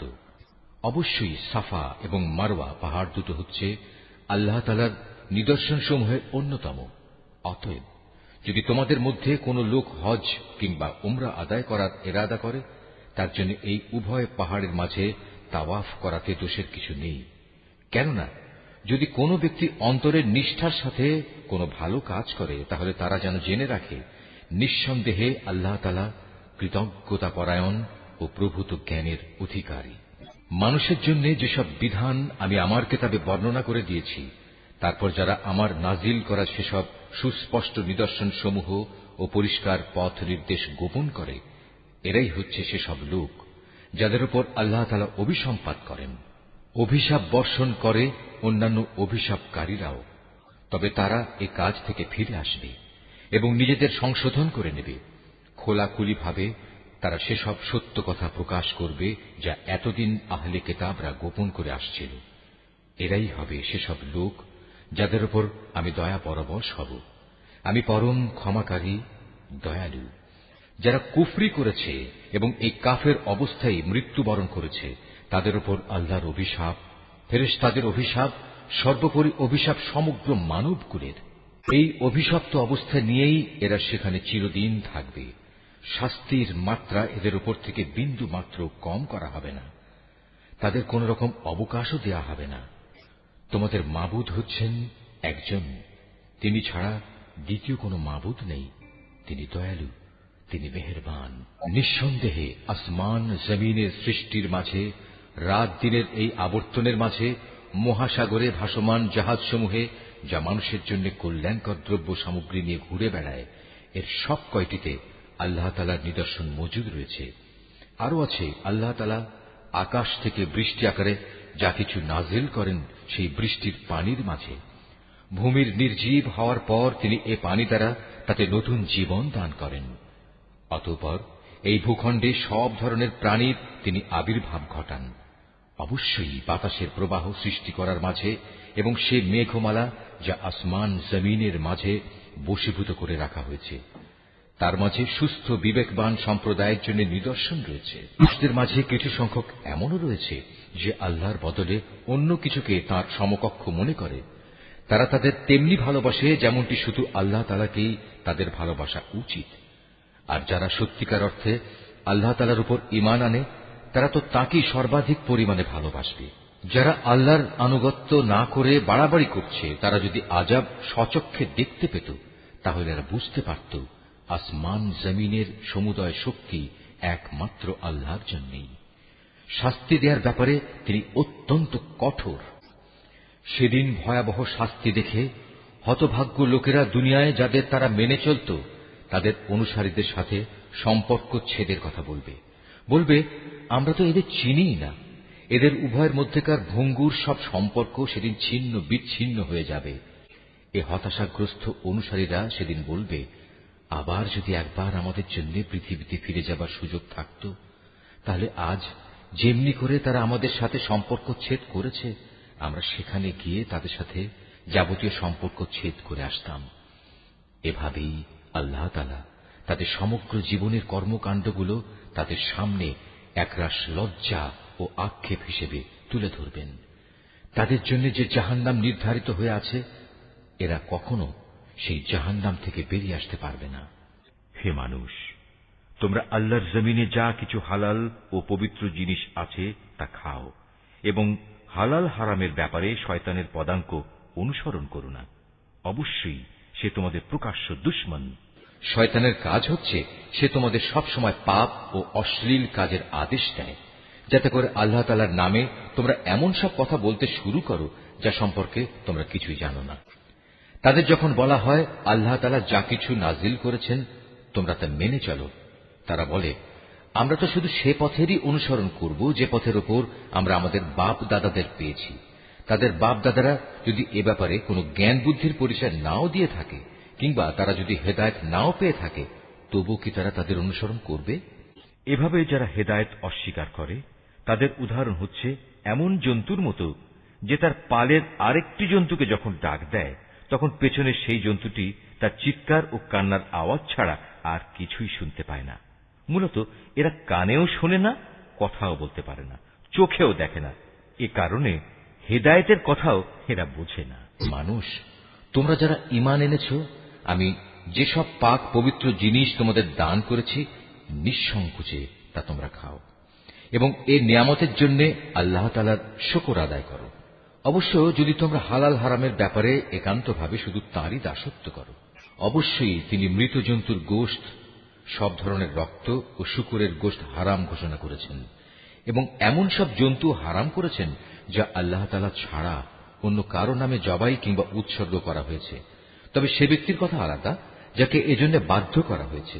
যদি সে ব্যক্তি এমন হয় যে সে আল্লাহর আইনের সীমা লঙ্ঘনকারী হয় না, অথবা যেটুকু হলে জীবনটা বাঁচে তার চেয়ে বেশি ভোগ করে তাতে অভ্যস্ত হয়ে পড়ে না, তাহলে এই অপারগতার সময় হারাম খেলে তার উপর কোনো গুনাহ নেই। অবশ্যই আল্লাহ তাআলা ক্ষমাশীল, তিনি অনেক মেহেরবান। এ সত্ত্বেও যারা আল্লাহর নাজিল করা তার কিতাবের অংশবিশেষ গোপন করে রাখে এবং সামান্য বৈষয়িক মূল্যে তা বিক্রি করে দেয়, তারা এটা দিয়ে যা হাসিল করে তা হচ্ছে আগুন, যা দিয়ে তারা নিজেদের পেট ভর্তি করে রাখে। শেষ বিচারের দিনে আল্লাহ তাআলা তাদের সাথে কথা বলবেন না, তিনি তাদের সেদিন পবিত্র করবেন না। ভয়াবহ আযাব এদের জন্য নির্দিষ্ট। এরা হেদায়েতের বদলে গুমরাহির পথ কিনে নিয়েছে, ক্ষমার বদলে তারা আযাব বেছে নিয়েছে। এরা ধৈর্যের সাথে ধীরে ধীরে জাহান্নামের আগুনের উপর গিয়ে পড়েছে। এটা এই জন্যে আল্লাহ তাআলা মানব জাতির জন্য আগে থেকেই সত্য দ্বীন সহকারে কিতাব নাজিল করে দিয়েছেন। যারা এই কিতাবে মতবিরোধে লিপ্ত হয়েছে তারা সত্য ও ন্যায়ের পথ থেকে অনেক দূরে বিক্ষিপ্ত হয়ে গেছে। তোমরা তোমাদের মুখ পূর্ব দিকে ফেরাও বা পশ্চিম দিকে ফেরাও, এতে কিন্তু কোনোই কল্যাণ নিহিত নেই। আসল নেকি হচ্ছে একজন মানুষ ঈমান আনবে আল্লাহর উপর, পরকালের উপর, ফেরেশতাদের উপর, আল্লাহর কিতাবের উপর, কিতাবের বাহক নবী রাসূলদের উপর, এবং আল্লাহর দেয়া মাল সম্পদ তারই ভালোবাসা পাবার মানুষে আত্মীয় স্বজন, এতিম, মিসকিন ও পথিক মুসাফিরের জন্য ব্যয় করবে। সাহায্য প্রার্থী দুস্থ মানুষ, সর্বোপরি মানুষদের কয়েদ ও দাসত্বের বন্দী দশা থেকে মুক্ত করার কাজে অর্থ ব্যয় করবে। নামাজ প্রতিষ্ঠা করবে, দারিদ্র্য বিমোচনের জন্য যাকাত আদায় করবে। তাছাড়াও রয়েছে সেসব পুণ্যবান মানুষ যারা প্রতিশ্রুতি দিলে তা পালন করে, ক্ষুধা দারিদ্র্যের সময় ও দুর্দিনে ধৈর্য ধারণ করে। মূলত এরাই হচ্ছে সত্যবাদী এবং এরাই হচ্ছে প্রকৃত আল্লাহভীরু মানুষ। হে মানুষ, যারা ঈমান এনেছ, তোমাদের জন্য নরহত্যার কিসাস তথা প্রতিশোধ কিভাবে নিতে হবে তা নির্ধারণ করে দেয়া হয়েছে, এবং তা এই যে মৃত স্বাধীন ব্যক্তির বদলে স্বাধীন ব্যক্তি দণ্ডাজ্ঞা পাবে, দাসের বদলে পাবে দাস, নারীর বদলে নারীর উপর দণ্ড প্রযোজ্য হবে। অবশ্য যে হত্যাকারীকে, যাকে হত্যা করা হয়েছে, তার পরিবারের লোকেরা কিংবা তার ভাইয়ের পক্ষ থেকে ক্ষমা করে দেয়া হয়, তার ক্ষেত্রে কোন ন্যায়ানুগ পন্থা অনুসরণ করে তা সম্পন্ন করতে হবে। এটা তোমাদের মালিকের পক্ষ থেকে দণ্ড হ্রাস করার উপায় এবং তার একটি অনুগ্রহ মাত্র। যদি কেউ এর পরেও বাড়াবাড়ি করে তাহলে তার জন্য কঠোর শাস্তি রয়েছে। হে বিবেকবান লোকেরা, আল্লাহর নির্ধারিত এই কিসাসের মাঝেই সত্যিকার অর্থে তোমাদের সমাজ ও জাতির জীবন নিহিত রয়েছে। আশা করা যায় অতঃপর তোমরা সতর্ক হয়ে চলবে। হে ঈমানদার লোকেরা, তোমাদের জন্য এই আদেশ জারি করা হয়েছে যে যদি তোমাদের মাঝে কোনো লোকের মৃত্যু এসে হাজির হয় এবং সে যদি কিছু সম্পদ রেখে যায়, তাহলে ন্যায়ানুগ পন্থায় তা বন্টনের কাজে তার পিতামাতা ও আত্মীয় স্বজনের জন্য ওসিয়তের ব্যবস্থা রয়েছে। এটা পরহেজগার লোকদের উপর একান্ত করণীয়। যারা তার এই ওসিয়ত শুনে নেওয়ার পর নিজেদের স্বার্থে তা পাল্টে নিল, তাদের জানা উচিত এটা বদলানোর অপরাধের দায়িত্ব তাদের উপরই বর্তাবে। আল্লাহ তাআলা সবকিছুই শোনেন এবং সবকিছুই তার জানা। অবশ্য কারো যদি ওসিয়তকারীর কাছ থেকে এ ধরনের আশঙ্কা থাকে যে সে পক্ষপাতিত্ব করে কারো প্রতি অবিচার করে গেছে কিংবা কারো সাথে এর ফলে নাইনসাফি করা হয়েছে, তাহলে যদি সদিচ্ছা নিয়ে মূল বিষয়টি সংশোধন করে নেয়, এতে তার কোনো দোষ হবে না। আল্লাহ তাআলা বড়ই ক্ষমাশীল, মেহেরবান। হে মানুষ, তোমরা যারা ঈমান এনেছ, তোমাদের উপর রোজা ফরজ করে দেয়া হয়েছে, যেমনি করে ফরজ করা হয়েছিল তোমাদের পূর্ববর্তী লোকদের উপর, যেন তোমরা এর মাধ্যমে আল্লাহকে ভয় করতে পারো। রোজা ফরজ করা হয়েছে কয়েকটি নির্দিষ্ট দিনের জন্য। তারপরেও কেউ যদি সে দিনগুলোতে অসুস্থ হয়ে যায় কিংবা কেউ যদি তখন সফরে থাকে, সে ব্যক্তি সমপরিমাণ দিনের রোজা সুস্থ হয়ে অথবা সফর থেকে ফিরে এসে আদায় করে নেবে। এর পরেও যাদের উপর রোজা একান্ত কষ্টকর হবে, তাদের জন্য এর বিনিময়ে ফেদিয়া থাকবে, এবং তা হচ্ছে একজন গরিব ব্যক্তিকে তৃপ্তি ভরে খাবার দেয়া। অবশ্য যদি কোনো ব্যক্তি এর চাইতে বেশি দিয়ে ভালো কাজ করতে চায়, তাহলে এ অতিরিক্ত কাজ তার জন্য হবে একান্ত কল্যাণকর। তবে এ সময় তোমরা যদি রোজা রাখতে পারো, তাই তোমাদের জন্য ভালো। তোমরা যদি রোজার উপকারিতা সম্পর্কে জানতে যে এতেই কল্যাণ রয়েছে। রোজার মাস এমন একটি মাস যাতে কোরআন নাজিল করা হয়েছে, আর এই কোরআন হচ্ছে মানব জাতির জন্য পথের দিশা, সৎ পথের সুস্পষ্ট নিদর্শন, মানুষদের জন্য হক বাতিলের পার্থক্যকারী। অতএব তোমাদের মধ্যে যে ব্যক্তি এ মাসটি পাবে, সে এতে রোজা রাখবে। তবে যদি সে অসুস্থ হয়ে পড়ে কিংবা সফরে থাকে, সে পরবর্তী কোনো সময় গুনে গুনে সেই পরিমাণ দিন পূরণ করে নেবে। এ সুযোগ দিয়ে আল্লাহ তাআলা তোমাদের জীবন আসান করে দিতে চান। আল্লাহ তাআলা কখনোই তোমাদের জীবন কঠোর করে দিতে চান না। আল্লাহর উদ্দেশ্য হচ্ছে তোমরা যেন গুনে গুনে রোজার সংখ্যাগুলো পূরণ করতে পারো। আল্লাহ তাআলা তোমাদের কোরআনের মাধ্যমে জীবন যাপনের যে পদ্ধতি শিখিয়েছেন, তার জন্য তোমরা তার মাহাত্ম্য বর্ণনা করতে এবং তার কৃতজ্ঞতা আদায় করতে পারো। নবী, আমার কোন বান্দা যখন তোমাকে আমার ব্যাপারে জিজ্ঞেস করে, তাকে তুমি বলে দিও, আমি তার একান্ত কাছেই আছি। আমি আহ্বানকারীর ডাকে সাড়া দিই যখন সে আমাকে ডাকে। তাই তাদের উচিত আমার আহ্বানে সাড়া দেয়া এবং সম্পূর্ণভাবে আমার উপরই ঈমান আনা। আশা করা যায় এতে করে তারা সঠিক পথের সন্ধান পাবে। রোজার মাসের রাতের বেলায় তোমাদের স্ত্রীদের কাছে যৌন মিলনের জন্য যাওয়া তোমাদের জন্য হালাল করে দেয়া হয়েছে, কারণ তোমাদের নারীরা যেমনি তোমাদের জন্য পোশাক স্বরূপ, ঠিক তোমরাও তাদের জন্য পোশাক সমতুল্য। আল্লাহ তাআলা এটা জানেন। রোজার মাসে রাতের বেলায় স্ত্রী সহবাসের ব্যাপারে তোমরা নানা ধরনের আত্মপ্রতারণার আশ্রয় নিচ্ছিলে, তাই তিনি তোমাদের উপর থেকে কড়াকড়ি শিথিল করে তোমাদের উপর দয়া করলেন এবং তোমাদের মাফ করে দিলেন। এখন তোমরা চাইলে তাদের সাথে সহবাস করতে পারো এবং এ ব্যাপারে আল্লাহ পাক তোমাদের জন্য যা বিধিবিধান কিংবা সন্তান লিখে রেখেছেন তা সন্ধান করো। রোজার সময় পানাহারের ব্যাপারে আল্লাহর নির্দেশ হচ্ছে, তোমরা পানাহার অব্যাহত রাখতে পারো যতক্ষণ পর্যন্ত রাতের অন্ধকার রেখার ভেতর থেকে ভোরের শুভ্র আলোক রেখা তোমাদের জন্য পরিষ্কার প্রতিভাত না হয়। অতঃপর তোমরা রাতের আগমন পর্যন্ত রোজা পূর্ণ করে নাও। তবে মসজিদে যখন তোমরা ইতিকাফ অবস্থায় থাকবে তখন নারী সম্ভোগ থেকে বিরত থেকো। এই হচ্ছে আল্লাহ তাআলার নির্ধারিত সীমারেখা। অতএব তোমরা কখনো এর কাছেও যেও না। এভাবেই আল্লাহ তাআলা তাঁর যাবতীয় নিদর্শন মানুষদের জন্য বলে দিয়েছেন, যাতে করে তারা এ আলোকে আল্লাহ তাআলাকে ভয় করতে পারে। তোমরা একে অন্যের অর্থ সম্পদ অন্যায় অবৈধভাবে আত্মসাৎ করো না। আবার জেনে বুঝে অন্যায়ভাবে অন্যের সম্পদ ভোগ করার জন্য এর একাংশ বিচারকদের সামনে ঘুষ কিংবা উপঢৌকন হিসেবেও পেশ করো না। তারা তোমাকে নতুন চাঁদগুলো ও তাদের বাড়া কমা সম্পর্কে জিজ্ঞেস করবে। তুমি তাদের বলে দাও, মূলত এগুলো হচ্ছে মানব জাতির জন্য একটি স্থায়ী সময় নির্ঘণ্ট, যার মাধ্যমে মানুষরা দিন তারিখ সম্পর্কে জানতে পারে। তাছাড়া এর মাধ্যমে লোকেরা হজের সময়সূচিও জেনে নিতে পারে। এহরাম বাঁধার পর পেছন দরজা দিয়ে ঘরে প্রবেশ করার মাঝে কোনো সওয়াব নেই। আসল নেকি হচ্ছে কে আল্লাহ তাআলাকে ভয় করল তা দেখা। এখন থেকে ঘরে ঢোকার সময় সামনের দুয়ার দিয়েই তোমরা আসা যাওয়া করো। তোমরা একমাত্র আল্লাহ তাআলাকে ভয় করবে। আশা করা যায় তোমরা কামিয়াব হতে পারবে। আল্লাহ তাআলার পথে সেসব লোকের সাথে লড়াই করো যারা তোমাদের সাথে লড়াই করে, কিন্তু কোনো অবস্থায় সীমা লঙ্ঘন করো না, কারণ আল্লাহ তাআলা কখনো সীমা লঙ্ঘনকারীদের পছন্দ করেন না। যেখানেই তোমরা তাদের পাও সেখানেই তোমরা তাদের হত্যা করো। যেসব স্থান থেকে তারা তোমাদের বহিষ্কার করে দিয়েছে তোমরাও তাদের সেসব স্থান থেকে বের করে দাও।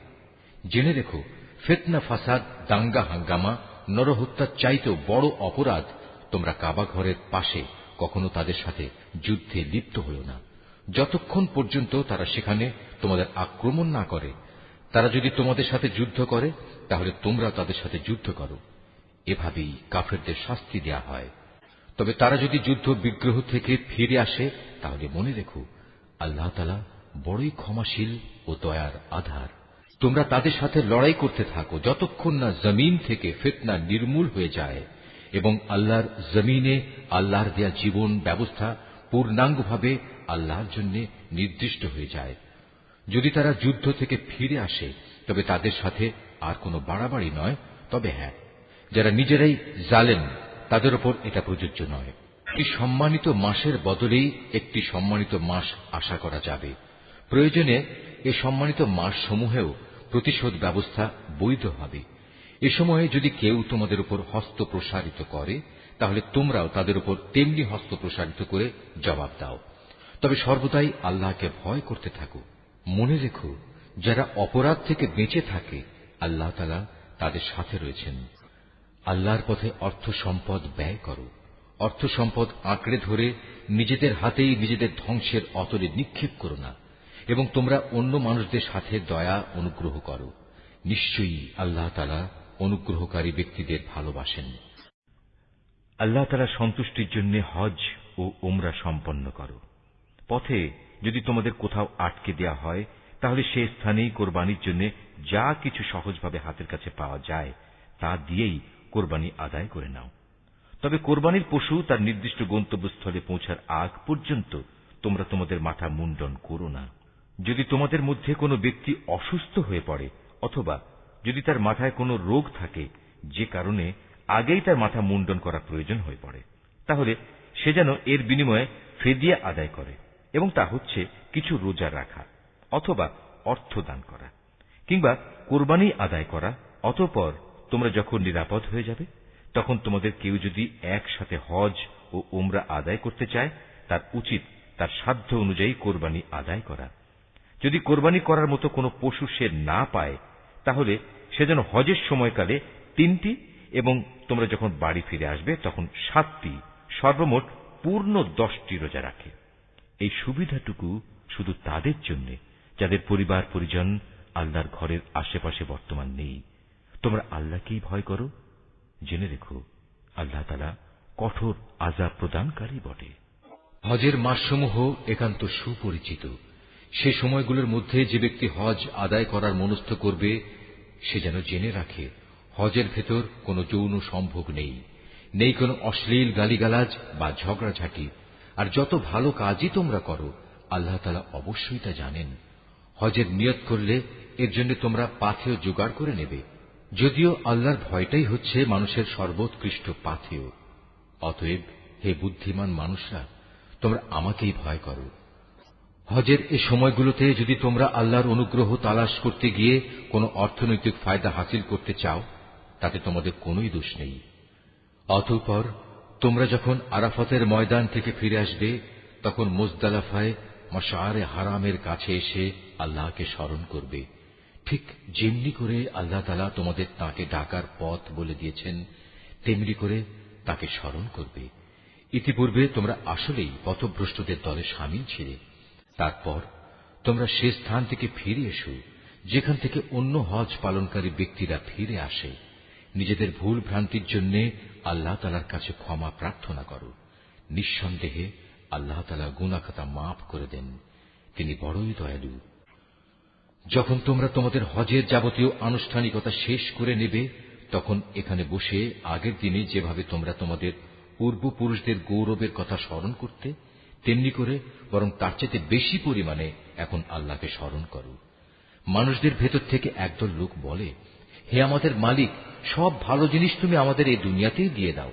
বস্তুত যারা এ ধরনের কথা বলে তাদের জন্য পরকালে আর কোনো পাওনাই বাকি থাকে না। আবার এ মানুষদেরই আর একদল বলে, হে আমাদের প্রতিপালক, এ দুনিয়ায়ও তুমি আমাদের কল্যাণ দান করো, পরকালেও তুমি আমাদের কল্যাণ দাও, সর্বোপরি তুমি আমাদের আগুনের আযাব থেকে নিষ্কৃতি দাও। এ ধরনের লোকদের তাদের নিজ নিজ উপার্জন মোতাবেক তাদের যথার্থ হিস্সা রয়েছে।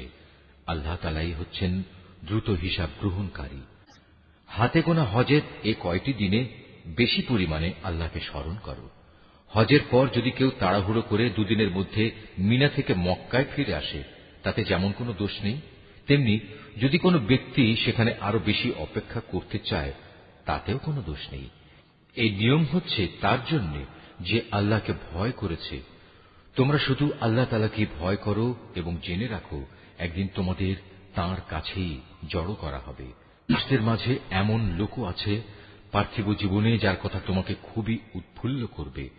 তার মনে যা কিছু আছে তার উপর সে আল্লাহ তাআলাকে সাক্ষী বানায়, কিন্তু এর প্রকৃত পরিচয় হচ্ছে সে ভীষণ ঝগড়াটে ব্যক্তি। আবার সে যখন আল্লাহর জমিনের কোথাও ক্ষমতার আসনে বসতে পারে তখন সে নানা প্রকারে অশান্তি সৃষ্টি করতে শুরু করে, জমিনের শস্য ক্ষেত্র বিনাশ করে, জীবজন্তুর বংশ নির্মূল করতে চায়। মূলত আল্লাহ তাআলা কখনো বিপর্যয় সৃষ্টিকারী মানুষদের পছন্দ করেন না। যখন তাকে বলা হয় ফিতনা ফাসাদ সৃষ্টি না করে তুমি আল্লাহ তাআলাকে ভয় করো, তখন তাকে মিথ্যা অহংকারে পেয়ে বসে যা গুনাহর সাথে মেশানো থাকে। মূলত এ চরিত্রের লোকের জন্য জাহান্নামই যথেষ্ট, আর তা হচ্ছে একান্ত নিকৃষ্টতম ঠিকানা। তাদের ভেতর আবার এমন কিছু লোক রয়েছে যারা আল্লাহ তাআলার এতটুকু সন্তুষ্টি লাভের জন্য নিজের জীবন পর্যন্ত বিক্রি করে দেয়। আল্লাহ তাআলা এ ধরনের বান্দাদের প্রতি সত্যিই অনুগ্রহশীল। হে ইমানদার লোকেরা, তোমরা পুরোপুরি ইসলামের ছায়াতলে এসে যাও এবং কোন অবস্থায় অভিশপ্ত শয়তানের পদাঙ্ক অনুসরণ করো না, কেননা শয়তান হচ্ছে তোমাদের প্রকাশ্যতম দুশমন। আল্লাহ তাআলার পক্ষ থেকে এসব সুস্পষ্ট নিদর্শন তোমাদের কাছে এসে যাওয়ার পরও যদি তোমাদের পদস্খলন হয় তাহলে নিশ্চিত জেনে রাখো আল্লাহ তাআলা মহাবিজ্ঞ ও পরাক্রমশালী। তারা কি সেদিনের অপেক্ষা করছে যখন আল্লাহ তাআলা স্বয়ং তার ফেরেশতা সহ মেঘের ছায়া দিয়ে এখানে আসবেন এবং তখন তাদের ভাগ্যের চূড়ান্ত ফয়সালা হয়ে যাবে। সব কয়টি ব্যাপার সর্বশেষে তাঁর কাছেই উপনীত হবে। তুমি বনী ইসরায়েলদের জিজ্ঞেস করো, কি পরিমাণ সুস্পষ্ট নিদর্শন আমি তাদের দান করেছি। আমি তাদের বলেছি, যার কাছে হেদায়েতের নিয়ামত আসার পর সে নিজে তা বদলে ফেলে, তার জন্য আল্লাহ তাআলা কঠোর শাস্তি দানকারী। যারা আল্লাহ তাআলাকে অস্বীকার করেছে তাদের জন্য তাদের এ পার্থিব জীবনটা খুব লোভনীয় করে সাজিয়ে রাখা হয়েছে। এরা ঈমানদার ব্যক্তিদের বিদ্রূপ করে, অথচ এই ঈমানদার ব্যক্তি যারা আল্লাহ তাআলাকে ভয় করেছে, শেষ বিচারের দিন তাদের মর্যাদা এদের তুলনায় অনেক বেশি হবে। আল্লাহ তাআলা যাকে চান তাকে অপরিমিত রিজিক দান করেন। সময় সব মানুষ একই উম্মতের অন্তর্ভুক্ত ছিল। পরে এরা নানা দলে উপদলে বিভক্ত হয়ে তাদের স্রষ্টাকেই ভুলে গেল। তখন আল্লাহ তাআলা সঠিক পথের অনুসারীদের সুসংবাদবাহী আর গুনাহগারদের জন্য আযাবের সতর্ককারী হিসেবে নবীদের পাঠালেন। তিনি সত্যসহ গ্রন্থ নাজিল করলেন, যেন তা মানুষদের এমন পারস্পরিক বিরোধ সমূহের চূড়ান্ত ফয়সালা করতে পারে যে ব্যাপারে তারা মতবিরোধ করে। তাদের কাছে সুস্পষ্ট হিদায়াত পাঠানো সত্ত্বেও তারা পারস্পরিক বিদ্রোহ ও বিদ্বেষ সৃষ্টির জন্য মতবিরোধ করেছে। অতঃপর আল্লাহ তাআলা তাদের সবাইকে স্বীয় ইচ্ছায় সেই সঠিক পথ দেখালেন, যার ব্যাপারে ইতিপূর্বে তাদের মধ্যে মতবিরোধ সৃষ্টি হয়েছিল। আল্লাহ তাআলা যাকে চান তাকে সঠিক পথ দেখান। তোমরা কি মনে করে নিয়েছ যে তোমরা এমনি এমনিই বেহেশতে চলে যাবে? এখনো পূর্ববর্তী নবীদের অনুসারীদের বিপদের মতো কিছুই তোমাদের উপর নাজিল হয়নি। তাদের উপর বহু ধরনের বিপর্যয় ও সংকট এসেছে। কঠোর নির্যাতনে তারা নির্যাতিত হয়েছে, কঠিন নিপীড়নে তারা শিহরিত হয়ে উঠেছে। এমনকি স্বয়ং আল্লাহর নবী ও তার সঙ্গী সাথীরা অত্যাচারে অতিষ্ঠ হয়ে এক পর্যায়ে এই বলে আর্তনাদ করে উঠেছে, আল্লাহ তাআলার সাহায্য কবে আসবে? আল্লাহ তাআলা তাঁর প্রিয়জনদের সান্ত্বনা দিয়ে বললেন, অবশ্যই আল্লাহ তাআলার সাহায্য অতি নিকটে। তারা তোমার কাছে জানতে চাইবে তারা কি কি খাতে খরচ করবে। তুমি তাদের বলে দাও, যা কিছুই তোমরা তোমাদের পিতামাতার জন্য, আত্মীয় স্বজনদের জন্য, এতিম অসহায় মিসকিনদের জন্য এবং মুসাফিরের জন্য খরচ করবে, তাই আল্লাহ তাআলা গ্রহণ করবেন। যা ভালো কাজ তোমরা করবে আল্লাহ তাআলা তা অবশ্যই জানতে পারবেন। তো প্রতিষ্ঠা ও অসত্য নির্মূল করার জন্য যুদ্ধ তোমাদের উপর ফরজ করে দেয়া হয়েছে, আর এটাই তোমাদের ভালো লাগে না। কিন্তু তোমাদের জেনে রাখা উচিত, এমন কোন জিনিস তো থাকতে পারে যা তোমাদের ভালো লাগে না, অথচ তাই তোমাদের জন্য কল্যাণকর। আবার একইভাবে এমন কোন জিনিস যা তোমাদের খুবই ভালো লাগবে, কিন্তু পরিণামে তা হবে তোমাদের জন্য খুবই ক্ষতিকর। আল্লাহ তাআলাই সব চাইতে ভালো জানেন, তোমরা কিছুই জানো না। সম্মানিত মাস ও তাতে যুদ্ধ করা সম্পর্কে তারা তোমাকে জিজ্ঞেস করবে। তুমি তাদের বলে দাও, এই মাসে যুদ্ধ বিগ্রহ করা অনেক বড় গুনার কথা, কিন্তু আল্লাহর কাছে এর চাইতেও বড় গুনাহ হচ্ছে আল্লাহর পথ থেকে মানুষদের ফিরিয়ে রাখা, আল্লাহকে অস্বীকার করা, খানায়ে কাবার দিকে যাওয়ার পথ রোধ করা ও সেখানকার অধিবাসীদের সেখান থেকে বের করে দেয়া। আর আল্লাহ দ্রোহিতার ফিতনা, ফাসাদ, হত্যাকাণ্ডের চাইতেও অনেক বড় অন্যায়। এ কারণেই এরা তোমাদের সাথে এ মাসসমূহে লড়াই বন্ধ করে দেবে বলে তুমি ভেবো না। তারা তো পারলে বরং তোমাদের সবাইকে তোমাদের ইসলামী জীবন বিধান থেকেও ফিরিয়ে নিতে চাইবে। যদি তোমাদের কোনো ব্যক্তি তার দ্বীন থেকে ফিরে যায়, অতঃপর সে মৃত্যুমুখে পতিত হয় এমন অবস্থায় যে সে সুস্পষ্ট কাফের ছিল, তাহলে তারাই হবে সে লোক যাদের যাবতীয় কর্মকাণ্ড দুনিয়া আখিরাতে বিফলে যাবে, আর এরাই হবে জাহান্নামের অধিবাসী। সেখানে তারা চিরদিন থাকবে। যারা ঈমান এনেছে, যারা হিজরত করেছে এবং আল্লাহর পথে জিহাদ করেছে, তারাই আল্লাহ তাআলার পক্ষ থেকে অনুগৃহীত হবার আশা করতে পারে। আল্লাহ তাআলা ক্ষমাশীল, অত্যন্ত দয়ালু। এরা তোমাকে মদ ও জুয়া সম্পর্কে জিজ্ঞেস করবে। তুমি তাদের বলে দাও, এ দুটো জিনিসের মধ্যে অনেক বড় ধরনের পাপ রয়েছে। যদিও মানুষের জন্য এর কিছু কিছু ব্যবসায়িক উপকারিতাও রয়েছে, কিন্তু এ উভয়ের ধ্বংসকারী গুনাহ তার ব্যবসায়িক উপকারিতার চাইতে অনেক বেশি। তারা তোমাকে এও জিজ্ঞেস করে তারা নেক কাজে কি কি খরচ করবে। তুমি তাদের বলো, দৈনন্দিন প্রয়োজন পূরণের পর যা অতিরিক্ত তাই। আল্লাহ তাআলা এভাবে তোমাদের জন্য তাঁর আয়াতসমূহ খুলে খুলে বলে দেন। যাতে করে তোমরা এ নিয়ে চিন্তা ভাবনা করতে পারো। এ নির্দেশ তোমাদের ইহকাল ও পরকালের কল্যাণের জন্যই। তোমাকে তারা এতিমদের ব্যাপারে জিজ্ঞেস করবে, তুমি বলো, তাদের জন্য গৃহীত সব পন্থাই উত্তম, যদি তোমরা তোমাদের ধন সম্পদ তাদের সাথে মিশিয়ে ফেলো, তাতে কোনো দোষ নেই, কারণ তারা তো তোমাদেরই ভাই। আর আল্লাহ তাআলা এটা ভালো করেই জানেন কে ন্যায়ানুগ পন্থায় আছে আর কে ফাসাদি স্বভাবের লোক। আল্লাহ তাআলা চাইলে এ ব্যাপারে আরো অধিক কড়াকড়ি আরোপ করতে পারতেন। নিঃসন্দেহে আল্লাহ তাআলা ক্ষমতাবান এবং কুশলীও। তোমরা কখনো কোনো মুশরিক নারী বিয়ে করো না, যতক্ষণ না তারা ঈমান আনে।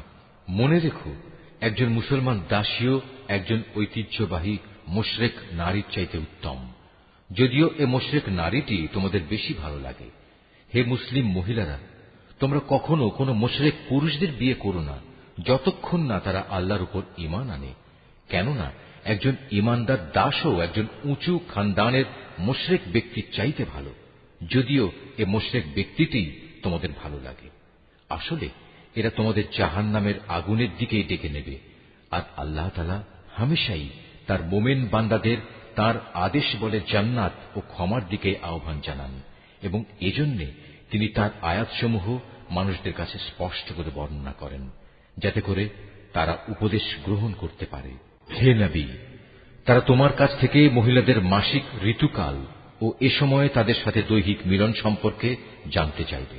তুমি তাদের বলো, আসলে মহিলাদের এ সময়টা হচ্ছে একটি অপবিত্র ও কষ্টকর অবস্থা। কাজেই ঋতুস্রাবকালে তাদের সঙ্গ বর্জন করবে এবং তোমরা দৈহিক মিলনের জন্য তাদের কাছে যেও না, যতক্ষণ না তারা পুনরায় পবিত্র হয়।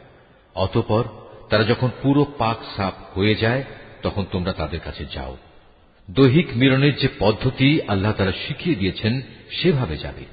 আল্লাহ তাআলা অবশ্যই সেসব লোকদের ভালোবাসেন যারা আল্লাহর দিকেই ফিরে আসে এবং যারা পাক পবিত্রতা অবলম্বন করে। তোমাদের স্ত্রীরা হচ্ছে তোমাদের জন্য সন্তান উৎপাদনের ফসল ক্ষেত্র। তোমরা তোমাদের এই ফসল ক্ষেত্রে যেভাবে ইচ্ছা সেভাবেই গমন করো। তোমরা সময় থাকতে নিজেদের জন্য কিছু অগ্রিম নেক আমল পাঠিয়ে দাও। তোমরা আল্লাহকে ভয় করো। জেনে রেখো, একদিন তোমাদের সবাইকে তাঁর সামনাসামনি হতে হবে। মোমেনদের তুমি পুরস্কারের সুসংবাদ দান করো। তোমরা তোমাদের এমন শপথের জন্য আল্লাহর নামকে কখনো ঢাল হিসাবে ব্যবহার করবে না, যার মাধ্যমে ভালো কাজ করা, আল্লাহ তাআলাকে ভয় করা এবং মানুষদের মাঝে শান্তি শৃঙ্খলা প্রতিষ্ঠা করার কাজ থেকে তোমরা দূরে থাকবে। কারণ আল্লাহ তাআলা তোমাদের সবকিছুই শোনেন এবং সব কথাই তিনি জানেন। আল্লাহ তাআলা তোমাদের নিরর্থক শপথের জন্য কখনো পাকড়াও করবেন না, তবে তিনি অবশ্যই সেসব শপথের ব্যাপারে তোমাদের জিজ্ঞাসাবাদ করবেন, যা তোমরা আন্তরিকভাবে সম্পন্ন করো। বস্তুত আল্লাহ তাআলা বড় ক্ষমাশীল ও ধৈর্যশীল। যেসব লোক নিজ স্ত্রীদের কাছে যাবে না বলে কসম করেছে, তাদের এ ব্যাপারে মনস্থির করার জন্য 4 মাসের অবকাশ রয়েছে। এ সময়ের ভেতর যদি তারা তাদের কসম থেকে ফিরে আসে, তাহলে জেনে রেখো আল্লাহ তাআলা ক্ষমাশীল ও দয়াবান। আর তারা যদি এ সময়ের ভেতর তালাক দেওয়ার সিদ্ধান্ত করে, তাহলে তারা যেন জেনে রাখে আল্লাহ তাআলা সব শোনেন, জানেন। তালাকপ্রাপ্তা মহিলারা যেন 3টি মাসিক ঋতু অথবা ঋতু থেকে পবিত্র থাকার 3টি মুদ্দত পর্যন্ত নিজেদের পুনরায় বিয়ের বন্ধন থেকে দূরে রাখে। তাদের গর্ভে আল্লাহ তাআলা যা কিছু সৃষ্টি করেছেন তা গোপন করা কোনো অবস্থায় তাদের পক্ষে ন্যায়সঙ্গত হবে না, যদি তারা আল্লাহর উপর এবং পরকালের উপর ঈমান আনে। এ সময়ের ভেতর তাদের ফিরিয়ে নেয়ার ব্যাপারে তাদের স্বামীরা অবশ্য বেশি অধিকারী, যদি তারা উভয়ে পরস্পর মিলেমিশে চলতে চায়। পুরুষদের উপর নারীদের যেমন ন্যায়ানুগ অধিকার রয়েছে, তেমনি রয়েছে নারীদের উপর পুরুষের অধিকার। পারিবারিক ভরণ পোষণের দায়িত্বের কারণে তাদের উপর পুরুষের মর্যাদা একমাত্রা বেশি রয়েছে। আল্লাহ তাআলা বিপুল ক্ষমতার মালিক, তিনি পরম কুশলী। তালাক 2 বার মাত্র উচ্চারণ করা যেতে পারে। 3য়বারের আগেই হয় সম্মান মর্যাদার সাথে তাকে ফিরিয়ে আনতে হবে, অথবা সহৃদয়তার সাথে তাকে চলে যেতে দেবে। তোমাদের জন্য এটা কোনো অবস্থায় ন্যায়সঙ্গত নয় যে বিয়ের আগে যা কিছু তোমরা তাদের দিয়েছ তা তাদের থেকে ফিরিয়ে নেবে। তবে আল্লাহর নির্দিষ্ট সীমারেখার ভেতরে থেকে স্বামী স্ত্রী একত্রে জীবন কাটাতে পারবে না এমন আশঙ্কা যদি দেখা দেয়, তখন আলাদা হয়ে যাওয়াটাই উত্তম। এমন অবস্থায় যদি তোমাদের ভয় হয় যে এরা আল্লাহর বিধানের গণ্ডির ভেতর থাকতে পারবে না, তাহলে স্ত্রী যদি স্বামীকে কিছু বিনিময় দেয় এবং তা দিয়ে বিচ্ছেদ ঘটিয়ে নেয়, তাহলে তাদের উভয়ের উপর এটা কোনো দূষণীয় বিষয় হবে না। জেনে রাখো, এটা হচ্ছে আল্লাহর নির্ধারিত সীমারেখা, তা কখনো অতিক্রম করো না। আর যারা আল্লাহর দেয়া সীমারেখা লঙ্ঘন করে তারা হচ্ছে সুস্পষ্ট জালেম। যদি সে তাকে তালাক দিয়েই দেয়, তাহলে তারপর এ স্ত্রী তার জন্য আর বৈধ হবে না। হ্যাঁ, যদি তাকে অপর কোনো স্বামী বিয়ে করে এবং নিয়ম মাফিক তাকে তালাক দেয় এবং পরবর্তী পর্যায়ে তারা যদি সত্যি মনে করে তারা এখন স্বামী স্ত্রীর অধিকার সম্পর্কে আল্লাহর সীমারেখা মেনে চলতে পারবে, তাহলে পুনরায় বিয়ে বন্ধনে ফিরে আসাতে তাদের উপর কোনো দোষ নেই। এটা হচ্ছে আল্লাহর বেঁধে দেয়া সীমারেখা। যারা এ সম্পর্কে অবগত আছে, আল্লাহ তাআলা তাদের জন্য এই নির্দেশ সুস্পষ্ট করে পেশ করেন। যখন তোমরা স্ত্রীদের তালাক দাও এবং তারা যখন তাদের অপেক্ষার সময় ইদ্যত পূর্ণ করে নেয়, তখন হয় মর্যাদার সাথে তাদের ফিরিয়ে আনো, নতুবা ভালোভাবে তাদের বিদায় করে দাও। শুধু কষ্ট দেওয়ার উদ্দেশ্যে কখনো তাদের আটকে রেখো না। এতে তোমরা আল্লাহর নির্ধারিত সীমারেখাই লঙ্ঘন করবে। আর যে ব্যক্তি এমন কাজ করে সে প্রকারান্তরে নিজের উপরই জুলুম করে। সাবধান, আল্লাহর নির্দেশ সমূহকে কখনো হাসি তামাশার বস্তু মনে করো না। স্মরণ করো, তোমরা ছিলে অজ্ঞ। আল্লাহ তাআলা তোমাদের উপর হেদায়েতের বাণী পাঠিয়ে নিয়ামত দান করেছেন। শুধু তাই নয়, তিনি তোমাদের জন্য জ্ঞান ও যুক্তিপূর্ণ কিতাব নাজিল করেছেন, যা তোমাদের দৈনন্দিন জীবনের নিয়ম কানুন বাতলে দেয়। অতএব তোমরা আল্লাহকে ভয় করো এবং জেনে রাখো, তিনি তোমাদের যাবতীয় কাজকর্ম সম্পর্কে সম্পূর্ণ ওয়াকিবহাল রয়েছেন। যখন তোমরা তোমাদের স্ত্রীদের তালাক দিয়ে দাও, অতঃপর তালাক প্রাপ্ত স্ত্রীরাও তাদের নির্ধারিত অপেক্ষার সময় ইদ্যত পালন শেষ করে নেয়, তখন তোমরা তাদের পছন্দ মতো স্বামীদের সাথে বিয়ের ব্যাপারে বাধা দিও না।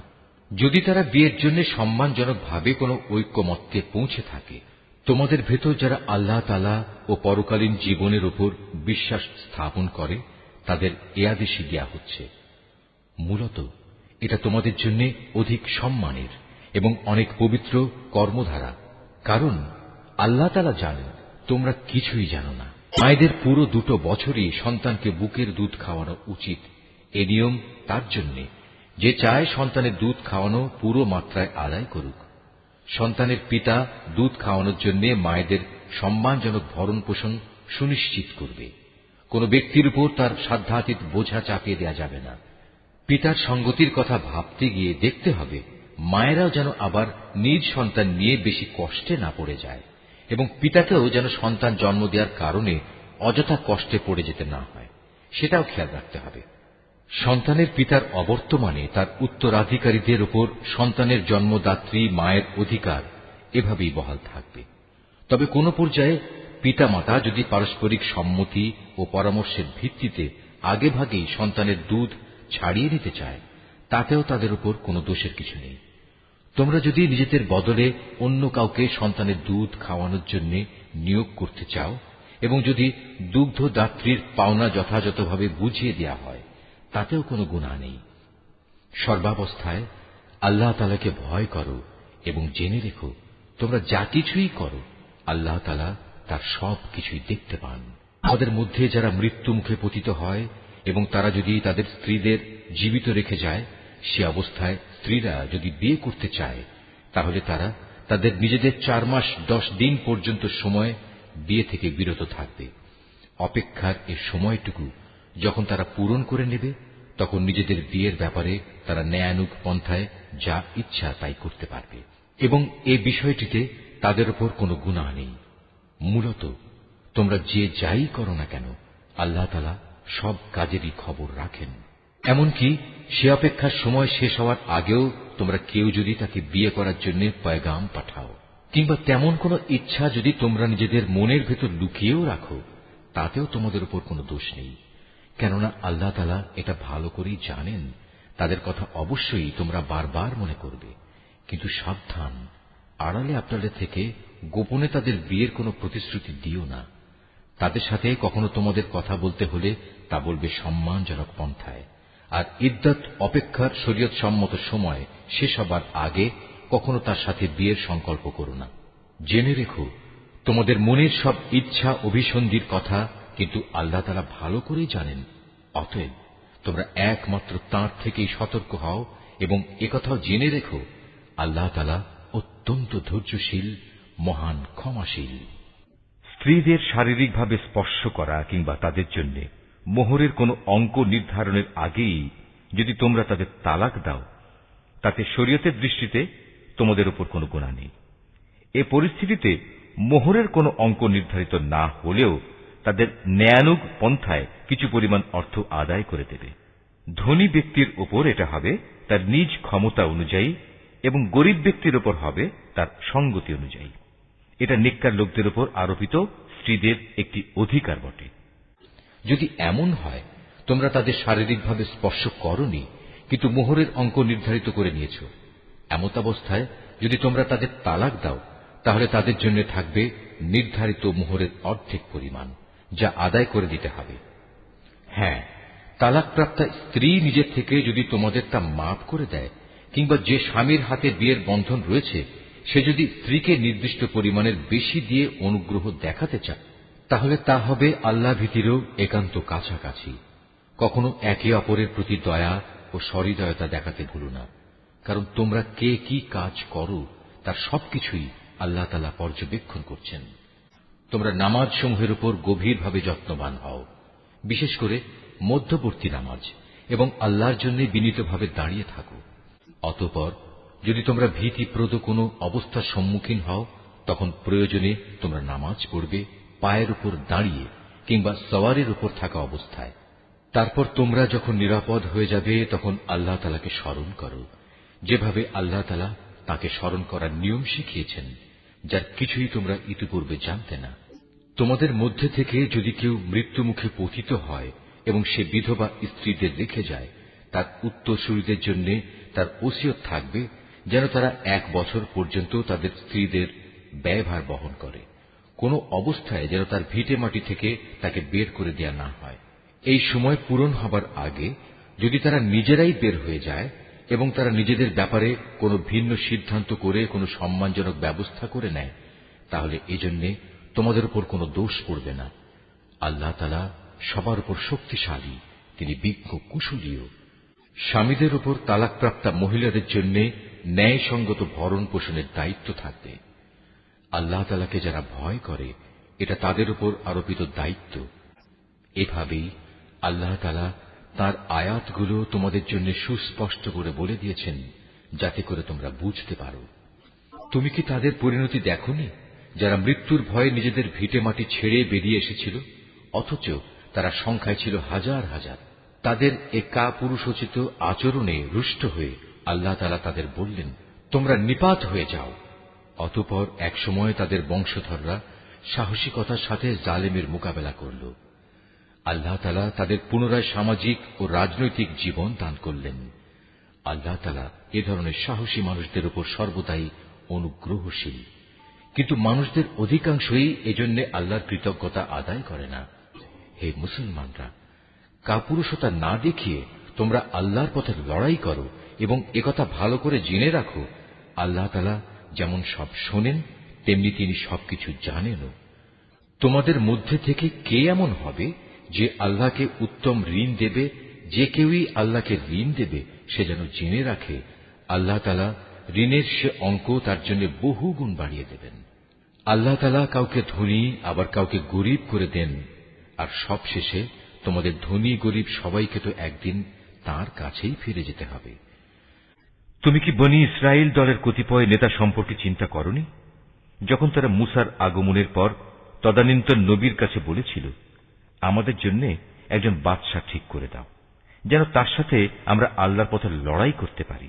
আল্লাহর সে নবী তাদের বলল, তোমাদের অবস্থা আগের লোকদের মধ্যে এমন হবে না তো যে আল্লাহ তাআলা তোমাদের লড়াইয়ের আদেশ দেবেন এবং তোমরা লড়াই করবে না? তারা বলল, আমরা কেন আল্লাহর পথে লড়ব না, বিশেষ করে যখন আমাদের নিজেদের বাড়ি ঘর থেকে আমাদের বের করে দেয়া হয়েছে? আমাদের ছেলে মেয়েদেরও বের করে দেওয়া হয়েছে। অতঃপর যখন সত্যি সত্যি তাদের আল্লাহর পক্ষ থেকে যুদ্ধের আদেশ দেয়া হল, তখন কতিপয় সাহসী বান্দা ছাড়া তাদের অধিকাংশই ময়দান ছেড়ে পালিয়ে গেছে। আসলে আল্লাহ তাআলা জালেমদের ভালো করেই জানেন। তাদের নবী তাদের বলল, আল্লাহ তাআলা তালুতকে তোমাদের উপর বাদশাহ নিযুক্ত করে পাঠিয়েছেন। একথা শুনে তারা বলল, তার কি অধিকার আছে যে আমাদের উপর রাজত্ব করার? বাদশাহীর অধিকার বরং তার চাইতে আমাদেরই বেশি রয়েছে। তাছাড়া অর্থ প্রাচুর্যও তো তার বেশি নেই। আল্লাহর নবী বলল, শাসন ক্ষমতার জন্য আল্লাহ তাআলা তাকেই বাছাই করেছেন এবং এ কাজের জন্য তার শারীরিক যোগ্যতা ও জ্ঞান প্রতিভা আল্লাহ তাআলা বাড়িয়ে দিয়েছেন। আসলে আল্লাহ তাআলা যাকে চান তাকেই তার রাজ ক্ষমতা দান করে থাকেন। তার ভান্ডার অনেক প্রশস্ত। আল্লাহ তাআলা যাকে চান তাকেই রাজত্ব দেন। আল্লাহ তাআলা প্রাচুর্যময় ও মহাবিজ্ঞ।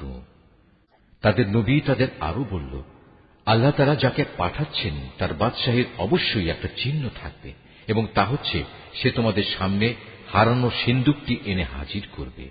এতে তোমাদের জন্য আল্লাহর পক্ষ থেকে সান্ত্বনা ও প্রশান্তির বিষয় থাকবে। তাছাড়া এ অমূল্য সিন্দুকে মুসা ও হারুনের পরিবার পরিজনের কিছু রেখে যাওয়া জিনিসপত্রও থাকবে। আল্লাহ তাআলার নির্দেশে তার ফেরেশতারা এই সিন্দুক তোমাদের জন্য বহন করে আনবে। যদি তোমরা বিশ্বাস স্থাপন করো তাহলে তোমরা দেখবে এ সব কিছুতে তোমাদের জন্য এক ধরনের নিদর্শন রয়েছে। তো পেয়ে তালুত নিজ বাহিনী নিয়ে যখন এগিয়ে গেল, তখন সে তার লোকদের বলল, আল্লাহ তাআলা একটি নদীর পানি দিয়ে তোমাদের পরীক্ষা করবেন। যদি তোমাদের মধ্যে কেউ এর পানি পান করে তাহলে সে আর আমার দলভুক্ত থাকবে না, আর যে ব্যক্তি তা খাবে না সে অবশ্যই আমার দলভুক্ত থাকবে। তবে কেউ যদি তার হাত দিয়ে সামান্য এক আঁজলা পানি খেয়ে নেয় তা ভিন্ন কথা। অতঃপর সেখানে গিয়ে হাতে গোনা কয়েকজন লোক ছাড়া আর সবাই তৃপ্তি ভরে পানি পান করল। এ কয়জন লোক যারা তার কথায় তার সাথে ঈমান এনেছিল, তারা এবং তালুত যখন নদী পার হয়ে এগিয়ে গেল, তখন তারা নিজেদের দীনতা দেখে বলে উঠল, হে আল্লাহ, আজ জালুত এবং তার বিশাল বাহিনীর মোকাবেলা করার শক্তি আমাদের নেই। এ সময় তাদেরই সাথী বন্ধুরা যারা জানত তাদের আল্লাহর সামনে হাজির হতে হবে, তারা বলল, ইতিহাসে এমন অনেকবারই দেখা গেছে আল্লাহর সাহায্য নিয়ে একটি ক্ষুদ্র দলও বিশাল সেনাবাহিনীর উপর জয়ী হয়েছে। কেননা আল্লাহ তাআলা ধৈর্যশীলদের সাথেই থাকেন। তারপর যখন সে তার সৈন্য নিয়ে মোকাবেলা করার জন্য দাঁড়ালো, তখন তারা আল্লাহর কাছে সাহায্য চেয়ে বলল, হে আমাদের মালিক, তুমি আমাদের সবরের তৌফিক দান করো। দুশমনের মোকাবেলায় আমাদের কদম অটল রাখো এবং অবিশ্বাসী কাফেরদের মোকাবেলায় তুমি আমাদের সাহায্য করো। লড়াইয়ের ময়দানে তারা তাদের পর্যুদস্ত লাঞ্ছিত করে দিল এবং দাউদ আল্লাহর সাহায্য নিয়ে জালুতকে হত্যা করল। আল্লাহ তাআলা তাকে দুনিয়ার রাজত্ব দান করলেন এবং তাকে রাজ ক্ষমতা চালানোর কৌশল শিক্ষা দিলেন। আল্লাহ তাআলা তাকে নিজ ইচ্ছা মতো আরো বহু বিষয়ে জ্ঞান দান করলেন। আসলে আল্লাহ তাআলা যদি যুগে যুগে একদল লোককে দিয়ে আর একদল লোককে শায়েস্তা না করতেন তাহলে এই ভূখণ্ড ফিতনা ফাসাদে ভরে যেত, কিন্তু আল্লাহ তাআলা তা চাননি। কেননা আল্লাহ তাআলা এ সৃষ্টিকুলের উপর বড়ই অনুগ্রহশীল। এ কিতাবে বর্ণিত এ সব ঘটনা হচ্ছে আল্লাহর এক একটা নিদর্শন মাত্র, যা যথাযথভাবে আমি তোমাকে শুনিয়েছি। এর কোন ঘটনাই তো তুমি জানতে না। তুমি অবশ্যই আমার পাঠানো নবী রসুলদের একজন। যে নবী রসুলরা রয়েছে এদের কাউকে কারো উপর আমি বেশি মর্যাদা দান করেছি। এদের মধ্যে এমনও কেউ ছিল যাদের সাথে আল্লাহ তাআলা কথা বলেছেন এবং এর মাধ্যমে কারো মর্যাদা তিনি বাড়িয়ে দিয়েছেন। আমি মরিয়মের ছেলে ঈসাকে কতিপয় উজ্জ্বল নিদর্শন দিয়েছিলাম। অতঃপর পবিত্র রূহের মাধ্যমে তাকে আমি সাহায্য করেছি। আল্লাহ তাআলা চাইলে তাদের আগমনের পর যাদের কাছে এসব উজ্জ্বল নিদর্শন এসেছে তারা কখনো মারামারিতে লিপ্ত হতো না, কিন্তু রাসূলদের পর তারা দলে উপদলে বিভক্ত হয়ে গেল। অতঃপর তাদের মধ্যে কিছু লোক ঈমান আনল, আবার তাদের কিছু লোক আল্লাহ তাআলা ও তার নবীকে অস্বীকার করল। অথচ আল্লাহ পাক চাইলে এরা কেউই যুদ্ধ বিগ্রহে লিপ্ত হতো না, কিন্তু আল্লাহ তাআলা যা চান তাই করেন। হে ঈমানদাররা, তোমরা যারা ঈমান এনেছ, আমার দেয়া ধন সম্পদ থেকে আমার পথে ব্যয় করো সেদিনটি আসার আগে, যেদিন কোনো বেচাকেনা চলবে না, কোন রকম বন্ধুত্ব ভালোবাসাও কাজে আসবে না, না সেদিন কারো কাছ থেকে কোনো সুপারিশ গ্রহণ করা হবে। মূলত এদিনের অস্বীকারীরাই হচ্ছে জালেম। মহান আল্লাহ তাআলা, তিনি ছাড়া দ্বিতীয় কোনো ইলাহ নেই। তিনি চিরঞ্জীব, তিনি অনাদি সত্তা। ঘুম তো দূরের কথা, সামান্য তন্দ্রাও তাকে আচ্ছন্ন করে না। আসমান সমূহ ও জমিনে যা কিছু আছে তার সবকিছুরই একচ্ছত্র মালিকানা তাঁর।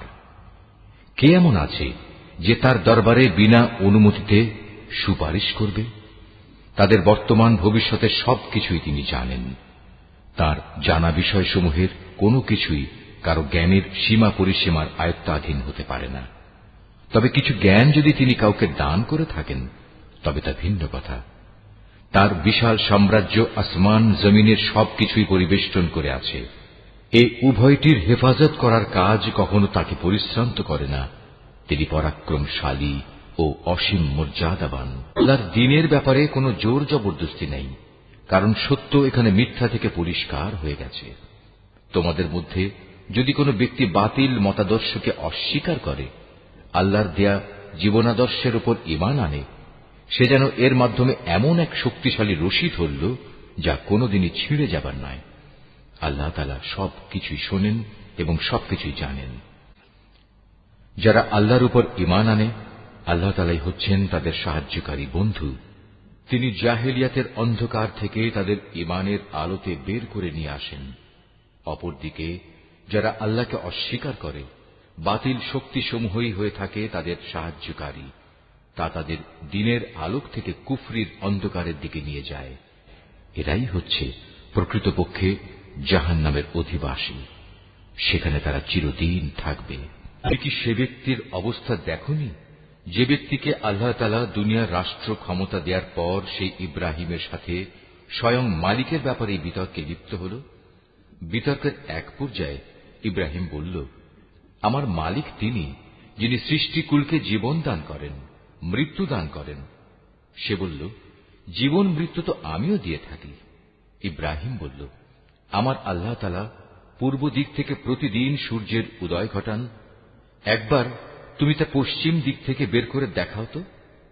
এতে সত্য অস্বীকারী ব্যক্তিটি হতভম্ব হয়ে গেল।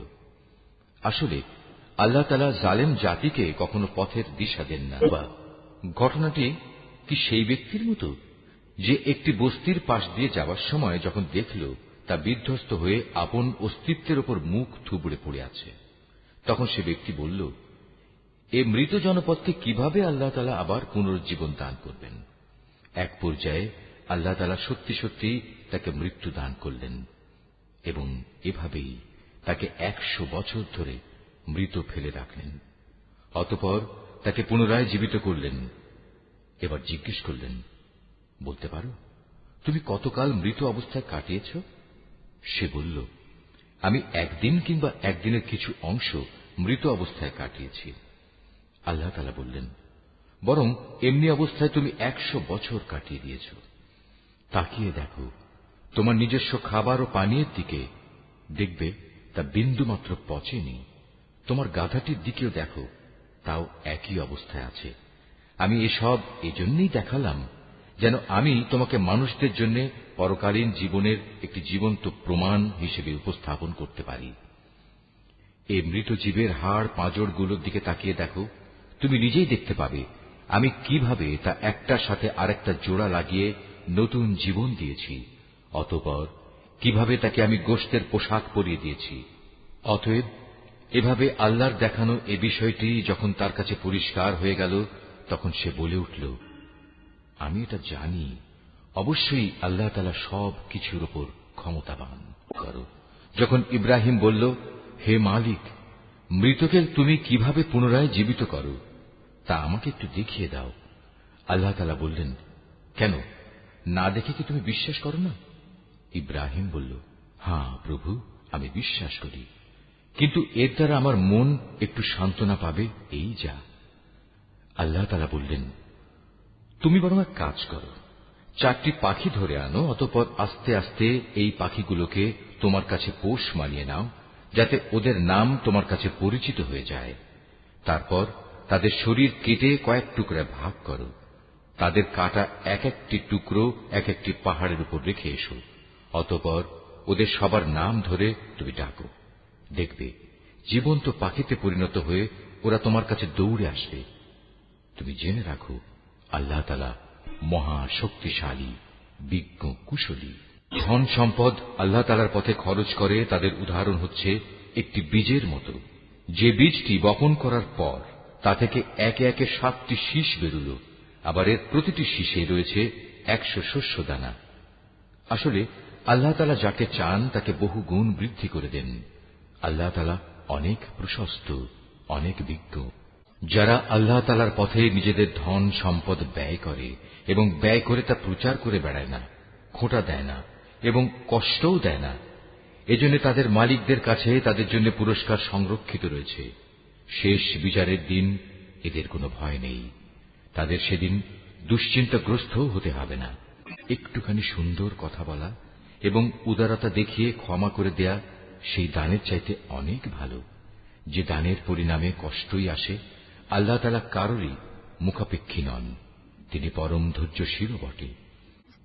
হে ঈমানদার বান্দারা, তোমরা উপকারের খোঁটা দিয়ে এবং অনুগৃহীত ব্যক্তিকে কষ্ট দিয়ে তোমাদের দান সদকা বরবাদ করে দিও না, ঠিক সেই হতভাগ্য ব্যক্তির মতো যে শুধু লোক দেখানোর উদ্দেশ্যেই দান করে, সে আল্লাহ তাআলা ও পরকালের উপর বিশ্বাস করে না। তার দানের উদাহরণ হচ্ছে যেন একটি মসৃণ শিলাখণ্ডের উপর কিছু মাটির আবরণ পড়ল, সেখানে মুষলধারে বৃষ্টিপাত হল, অতঃপর তা পাথরটিকে শক্ত করে রেখে গেল। দান খয়রাত করে তারা যা কিছু অর্জন করল তা দিয়ে তারা কিছুই করতে পারল না। আর যারা আল্লাহকে বিশ্বাস করে না, আল্লাহ তাআলা তাদের কখনো সঠিক পথ দেখান না। অপরদিকে যারা আল্লাহ তাআলার সন্তুষ্টির জন্য এবং নিজেদের মানসিক অবস্থা আল্লাহর পথে সুদৃঢ় রাখার জন্য নিজেদের ধন সম্পদ ব্যয় করে, তাদের উদাহরণ হচ্ছে যেন তা কোনো উঁচু পাহাড়ের উপত্যকায় একটি সুসজ্জিত ফসলের বাগান। যদি সেখানে প্রবল বৃষ্টিপাত হয় তাহলে ফসলের পরিমাণ দ্বিগুণ হয়, আর প্রবল বৃষ্টিপাত না হলেও বৃষ্টির শিশির বিন্দুগুলোই ফসলের জন্য যথেষ্ট হয়। আল্লাহ তাআলা ভালো করে পর্যবেক্ষণ করেন তোমরা কে কি কাজ করো। তোমাদের কেউ কি চাইবে যে তার কাছে ফলে ফুলে সুশোভিত একটি বাগান থাকুক, যাতে খেজুর ও আঙুর সহ বিভিন্ন ধরনের ফলমূল থাকবে, তার তলদেশ দিয়ে আবার প্রবহমান থাকবে কতিপয় ঝর্ণাধারা, আর এর ফল ভোগ করার আগেই বাগানের মালিক বয়সের ভারে নুয়ে পড়বে এবং তার কিছু দুর্বল সন্তান থাকবে। এই অবস্থায় হঠাৎ করে এক আগুনে বাতাস এসে তার সব স্বপ্ন জ্বালিয়ে দিয়ে যাবে। এভাবেই আল্লাহ তাআলা তার নিদর্শনগুলো তোমাদের কাছে সুস্পষ্টভাবে বর্ণনা করেন, যাতে তোমরা আল্লাহ তাআলার এসব কথার উপর চিন্তা গবেষণা করতে পারো। হে ঈমানদার লোকেরা, তোমরা নিজেরা যা অর্জন করেছ সে পবিত্র সম্পদ এবং যা আমি জমিনের ভেতর থেকে তোমাদের জন্য বের করে এনেছি তার থেকে একটি উৎকৃষ্ট অংশ আল্লাহর পথে ব্যয় করো। আল্লাহর জন্য এমন নিকৃষ্টতম জিনিসগুলো বেছে রেখে তার থেকে ব্যয় করো না, যা অন্যরা তোমাদের দিলে তোমরা তা গ্রহণ করবে না। অবশ্য যা কিছু তোমরা অনিচ্ছাকৃতভাবে গ্রহণ করো তা আলাদা। তোমরা জেনে রেখো, আল্লাহ তাআলা তোমাদের দানের মুখাপেক্ষী নন, সব প্রশংসার মালিক তো তিনিই। শয়তান সব সময় তোমাদের অভাব অনটনের ভয় দেখাবে এবং সে নানাবিধ অশ্লীল কর্মকাণ্ডের আদেশ দেবে। আর আল্লাহ তাআলা তোমাদের তার কাছ থেকে অসীম বরকত ও ক্ষমার প্রতিশ্রুতি দিচ্ছেন এবং সেদিকেই তিনি তোমাদের ডাকছেন। আল্লাহ তাআলা প্রাচুর্যময় ও সম্যক অবগত। আল্লাহ তাআলা যাকে চান তাকে একান্তভাবে তার পক্ষ থেকে বিশেষ জ্ঞান দান করেন, আর যে ব্যক্তিকে আল্লাহ তাআলার সেই বিশেষ জ্ঞান দেওয়া হল সে যেন মনে করে তাকে প্রচুর কল্যাণ দান করা হয়েছে। আর প্রজ্ঞা সম্পন্ন ব্যক্তি ছাড়া আল্লাহর এসব কথা থেকে অন্য কেউ কোন শিক্ষাই গ্রহণ করতে পারে না। তোমরা যা কিছু খরচ করো আর যা কিছু খরচ করার জন্য মানত করো, আল্লাহ তাআলা অবশ্যই তা ভালো করেই জানেন। জালেমদের আসলেই কোনো সাহায্যকারী নেই। আল্লাহ তাআলা সন্তুষ্টির জন্য তোমরা যা কিছু দান করো তা যদি প্রকাশ্যভাবে মানুষদের সামনে করো তা ভালো কথা, তাতে কোনো দোষ নেই। তবে যদি তোমরা তা মানুষদের কাছে গোপন রাখো এবং চুপে চুপে অসহায়দের দিয়ে দাও, তা হবে তোমাদের জন্য উত্তম। এ দানের কারণে আল্লাহ তাআলা তোমাদের বহুবিধ গুনাহ খাতা মুছে দেবেন। আর তোমরা যাই করো না কেন, আল্লাহ তাআলা সবকিছু সম্পর্কে ওয়াকিবহাল রয়েছেন। যারা তোমার কথা শোনে না, তাদের হেদায়েতের দায়িত্ব তোমার উপর নয়, তবে আল্লাহ তাআলা যাকে চান তাকেই সঠিক পথ দেখান। তোমরা যা দান সদকা করো এটা তোমাদের জন্য কল্যাণকর, কারণ তোমরা তো এজন্যই খরচ করো যেন আল্লাহর সন্তুষ্টি অর্জন করতে পারো। তোমরা আজ যা কিছু দান করবে, আগামীকাল তার পুরোপুরি পুরস্কার তোমাদের আদায় করে দেয়া হবে। সেদিন তোমাদের উপর কোন রকম জুলুম করা হবে না।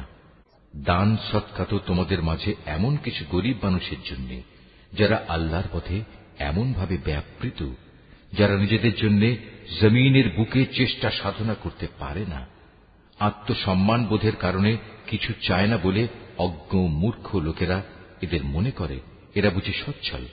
কিন্তু তুমি এদের বাহ্যিক চেহারা দেখেই এদের সঠিক অবস্থা বুঝে নিতে পারো। এরা মানুষদের কাছ থেকে কাকুতি মিনতি করে ভিক্ষা করতে পারে না। তোমরা যা কিছুই খরচ করবে আল্লাহ তাআলা তার যথার্থ বিনিময় দেবেন, কারণ তিনি সবকিছুই দেখেন। যারা দিনরাত প্রকাশ্যে ও সঙ্গোপনে নিজেদের মাল সম্পদ ব্যয় করে, তাদের মালিকের দরবারে তাদের এ দানের প্রতিফল সুরক্ষিত রয়েছে। তাদের উপর কোন রকম ভয়ভীতি থাকবে না, তারা চিন্তিতও হবে না। যারা সুদ খায় তারা মাথা উঁচু করে দাঁড়াতে পারবে না, দাঁড়ালেও তার দাঁড়ানো হবে সে ব্যক্তির মতো যাকে শয়তান নিজস্ব পরশ দিয়ে দুনিয়ার লোভ লালসায় মোহাচ্ছন্ন করে রেখেছে। এটা এই কারণে যেহেতু এরা বলে ব্যবসা বাণিজ্য তো সুদের মতোই একটা কারবারের নাম, অথচ আল্লাহ তাআলা ব্যবসা হালাল করেছেন এবং সুদকে হারাম করেছেন। তাই তোমাদের যার যার কাছে তার মালিকের পক্ষ থেকে সুদ সংক্রান্ত এই উপদেশ পৌঁছেছে, সে অতঃপর সুদের কারবার থেকে বিরত থাকবে। আগে এই আদেশ আসা পর্যন্ত যে সুদ সে খেয়েছে তা তো তার জন্য অতিবাহিত হয়েই গেছে। তার ব্যাপার একান্তই আল্লাহ তাআলার সিদ্ধান্তের উপর। কিন্তু এরপর যে ব্যক্তি আবার সুদী কারবারে ফিরে আসবে, তারা অবশ্যই জাহান্নামের অধিবাসী হবে, সেখানে তারা চিরদিন থাকবে। আল্লাহ সুদ নিশ্চিহ্ন করেন, অপরদিকে দান সৎকার পবিত্র কাজকে তিনি উত্তরোত্তর বৃদ্ধি করেন। আল্লাহ তাআলা তার নিয়ামতের প্রতি অকৃতজ্ঞ পাপিষ্ঠ ব্যক্তিদের কখনো পছন্দ করেন না। তবে যারা সত্যিকার অর্থে আল্লাহ তাআলার উপর ঈমান এনেছে এবং ভালো কাজ করেছে, নামাজ প্রতিষ্ঠা করেছে, যাকাত আদায় করেছে, তাদের সেদিন কোনো ভয় থাকবে না, তারা সেদিন চিন্তিতও হবে না। লোকেরা, তোমরা সুদের ব্যাপারে আল্লাহকে ভয় করো। আগের সুদী কারবারের যেসব বকেয়া আছে তোমরা তা ছেড়ে দাও, যদি সত্যিই তোমরা আল্লাহর উপর ঈমান আনো। যদি তোমরা এমনটি না করো, তাহলে অতঃপর আল্লাহ তাআলা ও তাঁর রাসূলের পক্ষ থেকে তোমাদের বিরুদ্ধে যুদ্ধের ঘোষণা থাকবে। আর যদি এখনো তোমরা আল্লাহর দিকে ফিরে আসো, তাহলে তোমরা তোমাদের মূলধন ফিরে পাবার অধিকারী হবে। সুদী কারবার দ্বারা অন্যের উপর জুলুম করো না, তোমাদের উপরও অতঃপর সুদের জুলুম করা হবে না। সে ঋণ গ্রহীতা ব্যক্তি কখনো যদি অভাবগ্রস্ত হয়ে পড়ে, তাহলে তার উপর চাপ দিও না, বরং তার সচ্ছলতা ফিরে আসা পর্যন্ত তাকে অবকাশ দাও। আর যদি তা মাফ করে দাও, তাহলে তা হবে তোমাদের জন্য অতি উত্তম কাজ। যদি তোমরা ভালোভাবে জানো, তাহলে তাই করো। সেদিনটিকে ভয় করো যেদিন তোমাদের সবাইকে আল্লাহর দিকে ফিরিয়ে নেওয়া হবে। সেদিন প্রত্যেক মানব সন্তানকে জীবনভর কামাই করা পাপ পুণ্যের পুরোপুরি ফলাফল দিয়ে দেয়া হবে। কার ওপর সেদিন কোন ধরনের জুলুম করা হবে না। ঈমানদার বান্দারা, তোমরা যখন পরস্পরের সাথে নির্দিষ্ট একটি সময়ের জন্য ঋণের চুক্তি করো, তখন তা লিখে রাখো। তোমাদের মধ্যকার যে কোনো একজন লেখক সুবিচারের ভিত্তিতে এই চুক্তিনামা লিখে দেবে। যাকে আল্লাহ তাআলা লেখা শিখিয়েছেন, সে যেন কখনো লিখতে অস্বীকৃতি না জানায়। লেখার সময় ঋণ গ্রহীতা লেখককে বলে দেবে কি কি শর্ত সেখানে লিখতে হবে। এ পর্যায়ে লেখককে অবশ্যই তার মালিক আল্লাহ তাআলাকে ভয় করা উচিত। চুক্তিনামা লেখার সময় লক্ষ্য রাখতে হবে তার কিছু যেন বাদ না পড়ে। যদি সে ঋণ গ্রহীতা অজ্ঞ, মূর্খ এবং সব দিক থেকে দুর্বল হয়, অথবা চুক্তিনামার কথাবার্তা বলে দেওয়ার ক্ষমতাই তার না থাকে, তাহলে তার পক্ষ থেকে তার কোনো অভিভাবক ন্যায়ানুগ পন্থায় বলে দেবে কি কি কথা লিখতে হবে। তদুপরি তোমাদের মধ্যে থেকে দুইজন পুরুষকে এ চুক্তিপত্রে সাক্ষী বানিয়ে নিও। যদি দুইজন পুরুষ একত্রে পাওয়া না যায়, তাহলে একজন পুরুষ এবং দুজন মহিলা সাক্ষী হবে, যাতে করে তাদের একজন ভুলে গেলে দ্বিতীয়জন তাকে স্মরণ করিয়ে দিতে পারে। এমন সব লোকদের মধ্যে থেকে সাক্ষী নিতে হবে যাদের উভয় পক্ষ পছন্দ করবে। সাক্ষীদের যখন সাক্ষী প্রদানের জন্য ডাকা হবে, তখন তারা তা অস্বীকার করবে না। লেনদেনের সময় পরিমাণ ছোট হোক কিংবা বড় হোক, দিনক্ষণ সহ তা লিখে রাখার ব্যাপারে অবহেলা করো না। এটা আল্লাহর কাছে ন্যায্যতর ও সাক্ষ্য দানের ক্ষেত্রে অধিক মজবুত ভিত্তির উপর প্রতিষ্ঠিত, এবং পরবর্তীকালে যাতে তোমরা সন্দিগ্ধ না হও তার সমাধানের জন্যও এটা নিকটতর পন্থা। যা কিছু তোমরা নগদ হাতে হাতে আদান প্রদান করো, তা সব সময় না লিখলেও তোমাদের কোনো ক্ষতি নেই। তবে ব্যবসায়িক লেনদেনের সময় অবশ্যই সাক্ষী রাখবে। দলিলের লেখক ও চুক্তিনামার সাক্ষীদের কখনো তাদের মত বদলানোর জন্য কষ্ট দেয়া যাবে না। তারপরেও তোমরা যদি তাদের এ ধরনের যাতনা প্রদান করো, তাহলে জেনে রেখো তা হবে তোমাদের জন্য একটি মারাত্মক গুনাহ। এ ব্যাপারে আল্লাহ তাআলা তোমাদের সব কিছুই শিখিয়ে দিচ্ছেন, কেননা আল্লাহ তাআলা সব কিছুই জানেন। যদি তোমরা কখনো সফরে থাকো এবং এ কারণে ঋণের চুক্তি লেখার মতো কোনো লেখক না পাও, তাহলে চুক্তি লেখার বদলে কোনো জিনিস বন্ধক রেখে দাও। যখন তোমাদের কোনো ব্যক্তি অপর ব্যক্তিকে কোনো বন্ধকি জিনিসের ব্যাপারে বিশ্বাস করে, এমতাবস্থায় যে ব্যক্তিকে বিশ্বাস করা হয়েছে তার উচিত সেই আমানত যথাযথ ফেরত দেয়া এবং আমানতের ব্যাপারে আল্লাহ তাআলাকে ভয় করা, যিনি তার মালিক। তোমরা কখনো সাক্ষ্য গোপন করো না। যে ব্যক্তি তা গোপন করে সে অবশ্যই অন্তরের দিক থেকে পাপিষ্ঠ সাব্যস্ত হয়। বস্তুত আল্লাহ তাআলা তোমাদের যাবতীয় কাজকর্মের ব্যাপারে সম্যক অবগত রয়েছেন। আসমান জমিনে যা কিছু আছে তা সবই আল্লাহ তাআলার জন্য। তোমরা তোমাদের মনের ভেতরে যা কিছু আছে তা যদি প্রকাশ করো কিংবা তা গোপন করো, আল্লাহ তাআলা একদিন তোমাদের কাছ থেকে এর পুরোপুরি হিসাব গ্রহণ করবেন। এরপর তিনি যাকে ইচ্ছা তাকে মাফ করে দেবেন, আবার যাকে ইচ্ছা তাকে তিনি শাস্তি দেবেন। আল্লাহ তাআলা সব কিছুর উপর ক্ষমতাবান। আল্লাহর রসূল সে বিষয়ের উপর ঈমান এনেছে যা তার উপর তার মালিকের পক্ষ থেকে নাযিল করা হয়েছে, আর যারা সে রসূলের উপর বিশ্বাস স্থাপন করেছে তারাও সে একই বিষয়ের উপর ঈমান এনেছে। এরা সবাই ঈমান এনেছে আল্লাহর উপর, তার ফেরেশতাদের উপর, তার কিতাব সমূহের উপর, তার রসূলদের উপর। তারা বলে, আমরা তার পাঠানো নবী রসূলদের কারো মাঝে কোন রকম পার্থক্য করি না। আর তারা বলে, আমরা তো আল্লাহর নির্দেশ শুনেছি এবং তা মেনেও নিয়েছি।